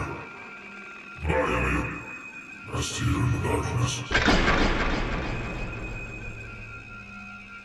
What the fuck? So yeah, we got killed by William even though we won, and were stuffed into the Chip suit, which is clearly what he meant when he said he made Chip specifically for situations like this. Soon after, we're given the message, "You can fix everything, find castle," with a crayon drawing of a castle shown. This is honestly really appreciated. I personally have no problem with the true ending of a game being a little out of the way, as long as it doesn't require me to repeat a massive section of the game, if not the entire game all over again. Secret of the fucking Mimic! So this game actually giving us a massive hint on how to find it is actually really refreshing. Going back to 5 AM, if you go to camera 5 and click on the castle drawing, you will be thrown into a night minigame. And now I get to talk about it because this minigame was actually pretty fun. Upon loading into the minigame, you will learn the two most important mechanics, attacking and not attacking. Whenever you attack, you will swing a little lance, and whenever you don't attack and are moving, your curse meter will go up. If your curse meter increases too high, it will turn yellow and you won't be able to attack. Does this remind you of something? Because it should, as it's literally a metaphor as to what we're going through. We are in a suit, but instead of it being armor, it's a spring lock. Whenever we move, our danger increases and prevents us from using our only means of defense. And spoiler alert, the rest of this minigame is a metaphor as well. Very early on, we walk past a big purple locked door. Obviously, we'll have to come back to this eventually, so keep it in mind. Continuing to travel, we enter a room with our first boss battle. Being unable to fight this one, it's completely about not being seen. Hide behind pillars as he passes so that we aren't noticed. At the end of the hall, we see a child locked inside of a cage, and it's our job to free them. We see it's locked via a code, and we have to count the numbers of each colored balloon to get it. Don't question it, it's a FNAF game, it's weird, it's dumb, whatever, just move on. Afterwards, getting the key to the cage and freeing the child. This obviously being a metaphor for saving one of the missing children. The next boss we face is a bit more difficult, Brute. He has a shield and we can only strike when it's down. This weird, sad-looking bunny cloud above our head will occasionally take a piss and we have to dodge the stream. Meanwhile, hentai tentacles will occasionally come up from the ground. Dodging these is actually kind of difficult, as the way they move is completely random, so this fight was a bit frustrating. After beating Brute, we get another key and save another kid. We continue to explore, finding a massive furnace. You should know by now, if you're familiar with my channel, that pretty much nothing is an accident, so you know this will almost certainly be important later. The next boss we face is the Mechanism. He slides across the ceiling and will shoot homing missiles at you, all the while whipping a laser around that you have to dodge as well. Honestly, this fight looks a lot more intimidating than it actually is. After beating him, bingo was his name-o, another key drops. The final boss we go up against is the Executioner. This guy has got a massive axe, or a hammer, I can't really tell. When he slams it on the ground, it leaves a shockwave behind that you have to dodge. The Piss Goblin is back up in the sky, and the hentai tentacles make a return as well. Honestly, this is probably the easiest of the boss fights. It just takes the longest because this guy has a lot of health. After beating him, he drops the final key and we can leave. However, I would highly recommend you don't leave, because if you want to get the true ending, we have something else to do. If you take all of the keys we've collected so far and take them back to the furnace, you can melt them together into a single purple key. Then, using this key, you can go all the way back to the start where the purple door was, and now you can unlock it, because that's how a door and a key work. Heading inside, we find a box, the same box William mentioned putting her inside of. The box opens, and the marionette reveals herself. She thanks us for setting her free and says that it's now her job to set us free. We need to survive until 6 AM. Now, if we complete night 6 one more time, near the end of the night, the marionette will appear in our office and we get one last cutscene. The marionette takes off our suit and we go to take revenge on William once and for all. Hello! Don't be afraid of me. I will save you. Whoa, whoa, bitch! I took off your suit. You are free. We will take revenge on him.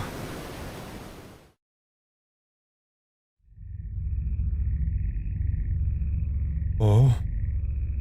A secret room. What the heck, bro? Oh shit! Oh.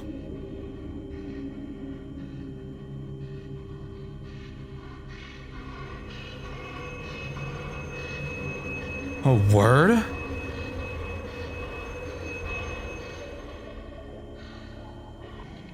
Oh, word. Oh shit, where'd he just go to?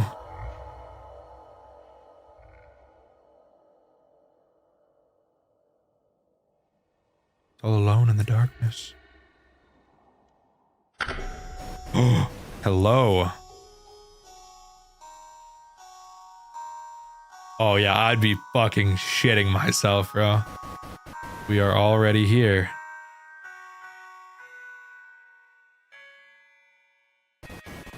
We are waiting for you. Oh shit.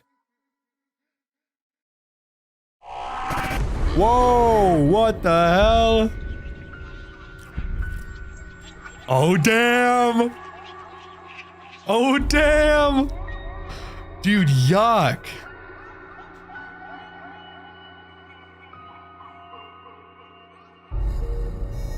Oh shit, what the fuck? It's time to end this. A tag bucket of FNAF assemble type shit. Oh, it's spring locks.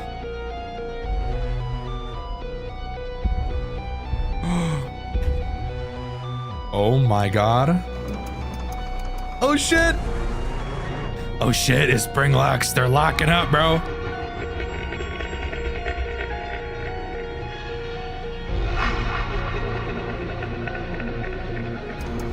Oh. Oh shit.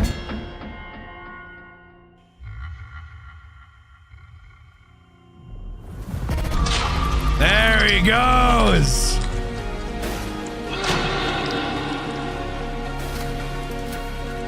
Holy fuck.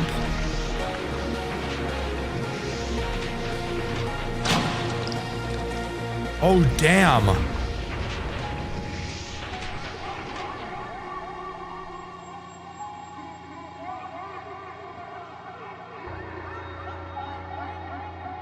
What the fuck? Hell yeah, shut his ass down, bro. Now you will be locked here.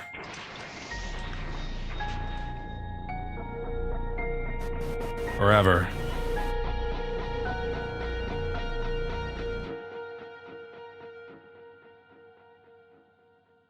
What the fuck? And there we have it. An ending where we survive and all the kids can finally rest. Locked at Freddy's tells its story in a way that feels like a personal confession. A night one man survived and isn't entirely sure how. The whole thing is framed around Elliot Woods, a guy who moved to Hurricane and took the first job he could find because he needed money. And unfortunately for him, that job happened to be at Freddy Fazbear's Pizza, which is already a red flag in this universe. But the important detail here, something a lot of players miss, is that Elliot never actually becomes a night guard. He never makes it to the office. He never even starts his job. He's attacked the moment he walks inside. A man in a rabbit suit, clearly William Afton, kidnaps him, drags him off screen, and forces him into a springlock suit. Not a costume, not a mascot, a torture device. You're waking up inside a machine built to kill you if you breathe wrong. And that's where the story really begins. Not as an employee, but as a victim William chose for reasons we don't fully know. And for the entire game, William is basically treating the situation like a twisted interview. He's watching Elliot, studying him, testing how long a person can last when trapped inside a springlock coffin. The animatronics aren't really the point. They're just environmental hazards William unleashes to make the test harder. He talks to you through an intercom all night, and this is where we get the real story. William admits everything. He killed 5 children, He hid the bodies in the suits, he shut down the location, and he never got caught. But the part that actually matters, the part Locked at Freddy's is built around, is the one thing that did scare him: the marionette. He says there was one single thing that could ruin all of his plans, something strong enough to fight back, and he said he'd locked her in a box. That's the core conflict of this game. The night isn't just William tormenting Elliot, it's William making sure the marionette stays powerless. Every time he talks, you can hear how confident he is. He's got Elliot trapped. He's killed before, and he thinks this is all going according to plan. But something changes as the night progresses. When Elliot pushes back, asks why murdering children fixes anything, William actually loses composure. He starts ranting about loss and how he had something important taken from him. There's a reason people compare this game's version of William to Saw's Jigsaw. This isn't William in the middle of the FNAF timeline. This is William trying to prove something, trying to justify his pain by putting someone else through it. And that's why he comes to the restaurant at 5 a.m. He's not coming to kill Elliot because he's winning. He's coming because he wants the ending to be personal. He kills him, stuffs him into the chip suit, and considers the night finished. Another victim contained, another spirit silenced, another threat buried before it can become a problem. But the moment Elliot dies, the entire story flips, because that's when the children finally make contact. The message, "Find Castle," isn't just a clue. It's the kids reaching out. It's the souls William tried to control doing the one thing he never prepared for, fighting back from inside his own game. And the Cursed Night minigame is their language, their world. It's not literal, it's symbolic. It's Elliot navigating a space built out of memories and trauma the kids experienced and helping them break down the barriers William left behind. Every boss you defeat represents another spirit being freed. Every key you collect is a child William tried to silence, locking them away. The furnace is where you merge them, giving them the strength they need to unlock the one door William never wanted opened: the box. And inside that box is one entity who can actually challenge him: the marionette. Freed not by the police, not by Henry, not by the spirits, but by Elliot, the victim William assumed wouldn't survive 6 hours. She thanks him, she understands what William did to him, and she chooses to help. That ending scene, the puppet removing the suit and freeing Elliot from the spring locks, is the first time in the entire game that Elliot has any control over what's happening to him. He's no longer one more body in a suit, he's a survivor. And with the spirits awakened, the puppet free, and William still in the building, the true ending leaves us with the moment William has always feared. For once, he's not the hunter. Elliot is. Locked at Freddy's ends right where William's downfall begins, with the victim standing up, the souls awake and united, and the puppet finally out of the box. But as far as I'm aware, that's all Locked at Freddy's has to offer. Overall, I think this game serves as a very interesting retelling of the original story. The gameplay is very fun, and somehow managed to make me not hate my two most hated mechanics in FNAF history.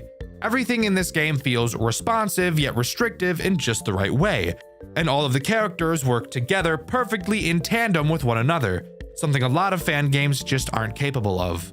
But let me know what you think. Do you agree with me, or do you think this game is actually just really underwhelming? Let me know in the comments below. In my Freddy's Reimagined video, I asked you guys what you think the scariest FNAF game is and why, and my favorite answer is this one by Jack Univa. They said Graveyard Shift at Freddy's, and I think we can all agree in saying that game is pretty terrifying in a plethora of ways. After the events of Five Nights at Freddy's 2, the only other times we see the toy animatronics are in a box in FNAF 3 and Ultimate Custom Night.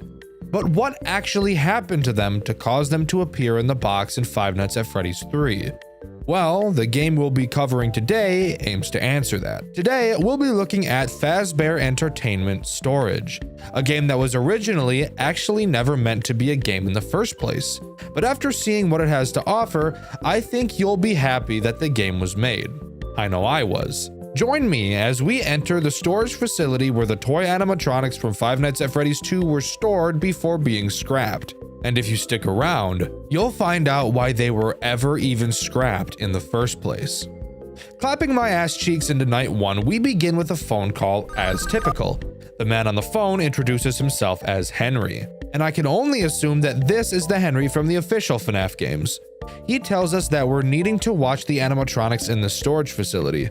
They've been decommissioned, but he says he has a reason to believe that someone has been sneaking in and tampering with the animatronics in an attempt to reactivate them for an unknown reason.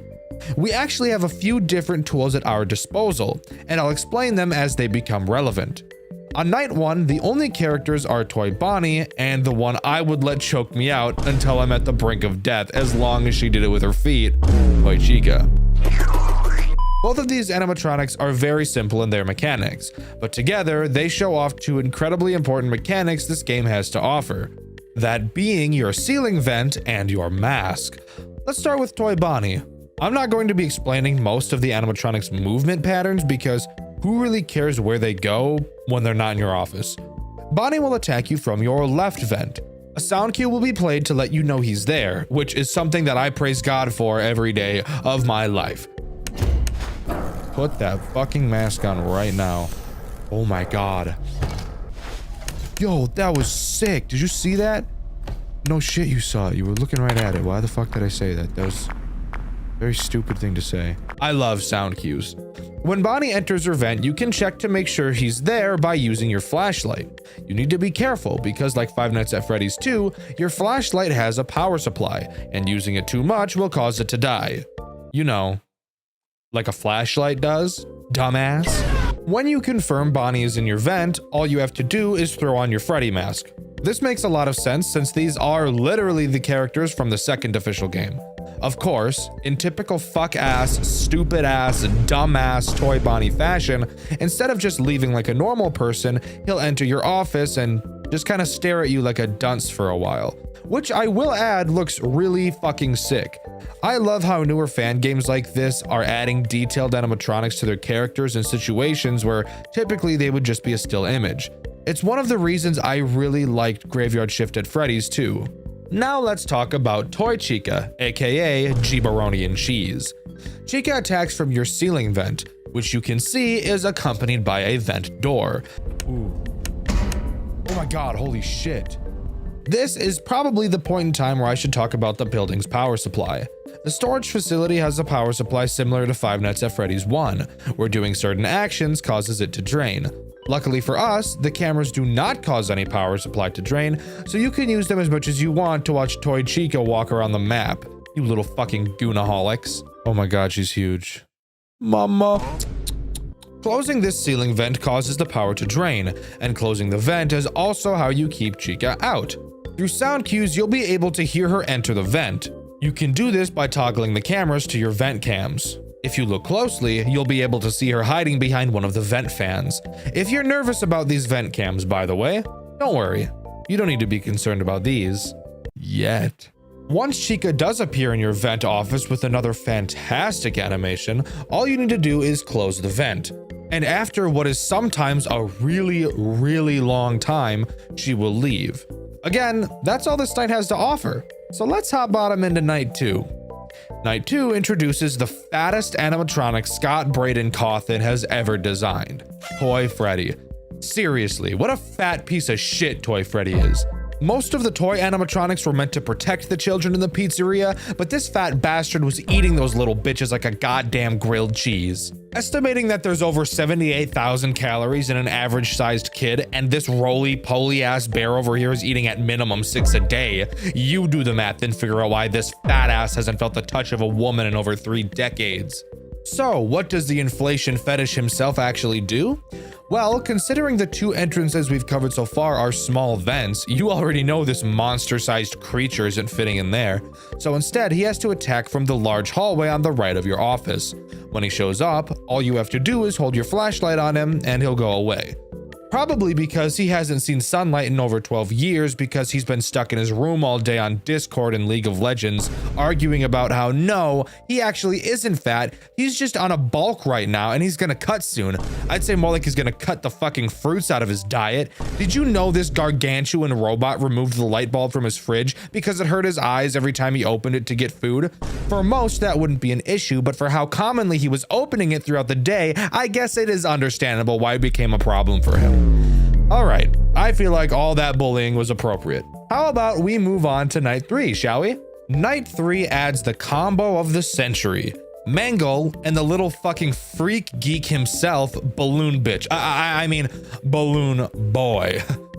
I didn't mean boy. I meant bitch. You caught me red-handed. What can I say? Since I hate him so much, I'll start with him.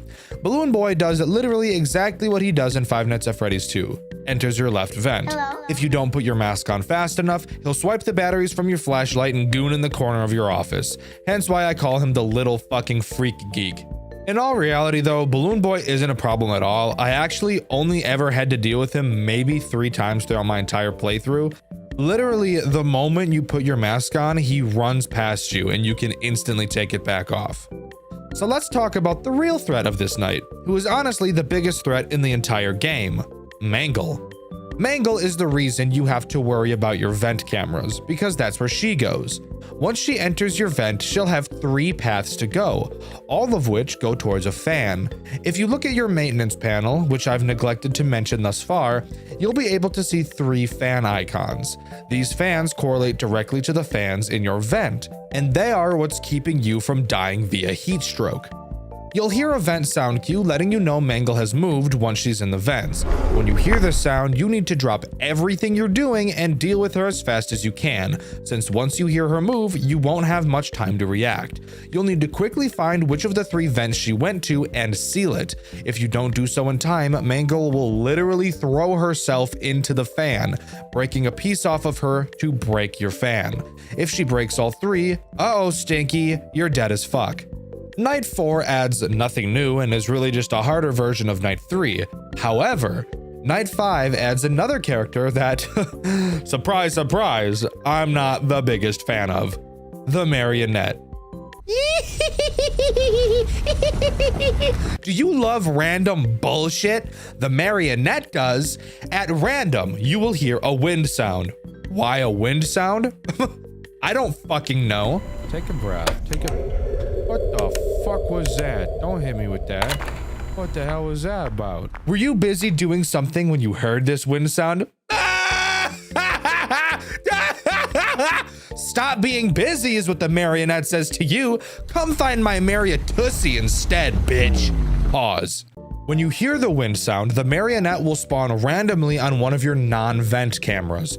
And when she does, all you have to do is find her and stare at her until she disappears. However, this can prove to be difficult at times, especially when the timing doesn't have your best interests at heart, which, by the way, it never will. It wouldn't be a FNAF game without a 6th night though, of course. So what are we thinking? Harder version of Night 5, maybe?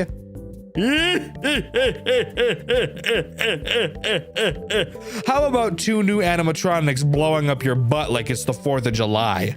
Does that not sound like a good time? No, it doesn't? Well, how about too fucking bad? How does that sound? Night 6 deactivates every character we've seen so far. Henry tells us on the phone in Night 5 that after our shift, he would personally be dismantling all of the animatronics. And he's a man of his word. However, it's clear that there were 2 animatronics he forgot. And those are the characters present on Night 6. Spring Bonnie and Fredbear. Fredbear didn't make me want to pee blood, so let's talk about him first. Both characters in this night have multiple different attacks, and Fredbear's just so happened to be the least annoying of the 2. Fredbear's normal attack is just like Toy Bonnie, where he comes from the left vent. You'll be able to hear metal clanking coming from the vents. When you do, you'll have to quickly throw your mask on. Unlike Bonnie, you won't be able to see Fredbear in the vent. He'll just pile drive right through it directly into your office. To do this? Yup. Damn. His other attack is an interesting one. I have a generalized question for you. Do you enjoy looking through your cameras? Well, Fredbear doesn't like you doing that. Fredbear has the ability to disable cameras. How do you fix them? Great and necessary question. In your maintenance panel where you can see your fans, you'll also see a shock button. When you click it, it allows you to choose a camera to shock. If you shock a disabled camera, it will turn back on, allowing you to see it again. Be aware that shocking cameras do drain power, and the shock button also has a cooldown, so you can't just spam it. Fredbear alone is simple sugar, but mix him with Spring Bonnie and you'd rather wish there was a colony of fire ants crawling around in your urethra. Spring Bonnie is a bitch. He's such a bitch. Spring Bonnie attacks your ceiling vent, except unlike Chica, you won't be able to see him, only hear him. If you hear the vent banging, you had better close that vent as fast as you possibly can before he gets there and reams you in the rectum.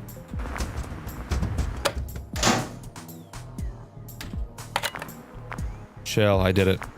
This actually took me an embarrassingly long time to understand and figure out in my playthrough, and you can laugh at me while I figure it out on my second channel, Dxtr Black. Spring Bonnie has two other attacks, however. Let's dive into the less annoying of the two first. Exactly like Fredbear, Bonnie also doesn't like you looking at your cameras and will occasionally take up the entire screen of one. If you don't shock the camera he's on quick enough, he will permanently disable your camera for the rest of the night. So just shock him and you'll be Sigma. His other attack, however, is AIDS. Just pure AIDS. Just like Fredbear, Bonnie will also enter your office. However, when he does, you can't look at him or you will spontaneously combust. This brings up a problem that gets a little confusing to solve at times, because there's no great way to solve it that feels like you're solving anything. It's hard to explain. If you're in a camera while Bonnie is in your room, then congrats, you're safe. But because you'll be in your cameras most of the night, this threat really isn't a threat, but it can often catch you with your pants down. It's just overall a super confusing mechanic that I feel is very out of place and awkward. Something that I really like about this night is the music that plays while you're trying to beat it. I want you to do a freestyle of this. I'd do it, but it'd be I'd just make it gay. If you guys want to sit right here, I'm actually really okay with that. If you guys just want to sit and chill right here. Okay, you know what? That's fine. It reminds me a lot of Playtime with Percy, where the later fights in those nights also have music playing, which I also think is a game we all can agree is fantastic. You should watch my video about it here on Dxtr White after you finish this one. This game does have a custom night too. Would I recommend playing it? No. Did I beat it? No. Mainly because I would rather die than deal with all of the toys plus Fredbear and Spring Bonnie at the same time. I know some of you are masochists, but for the normal people like myself, we like having fun while we play games. But as far as story goes, that's all Fazbear Entertainment Storage has to offer. A short, sweet, simple game that's a lot of fun to spend time playing. Some may call it mediocre, some may call it boring, but I think it's perfect just the way it is. Just like you, baby girl. I see the way you look at me when you walk past me in the hall. Shake it for me. Okay. Anyways. In my Mario and animatronic horror video, I asked you guys what your favorite non-typical FNAF fan game was. My favorite comment was this one from Games 1983. They said Day Shift at Freddy's, and I think that's a great answer. It's a game that I have yet to play, but I've been recommended a lot. I know it's super funny, and I totally intend on making a video on it in the future. Let me know if that's something you'd be interested in hearing me talk about. It would be a long video though. I've been Dxtr, and I'll see you all in the next video. See ya!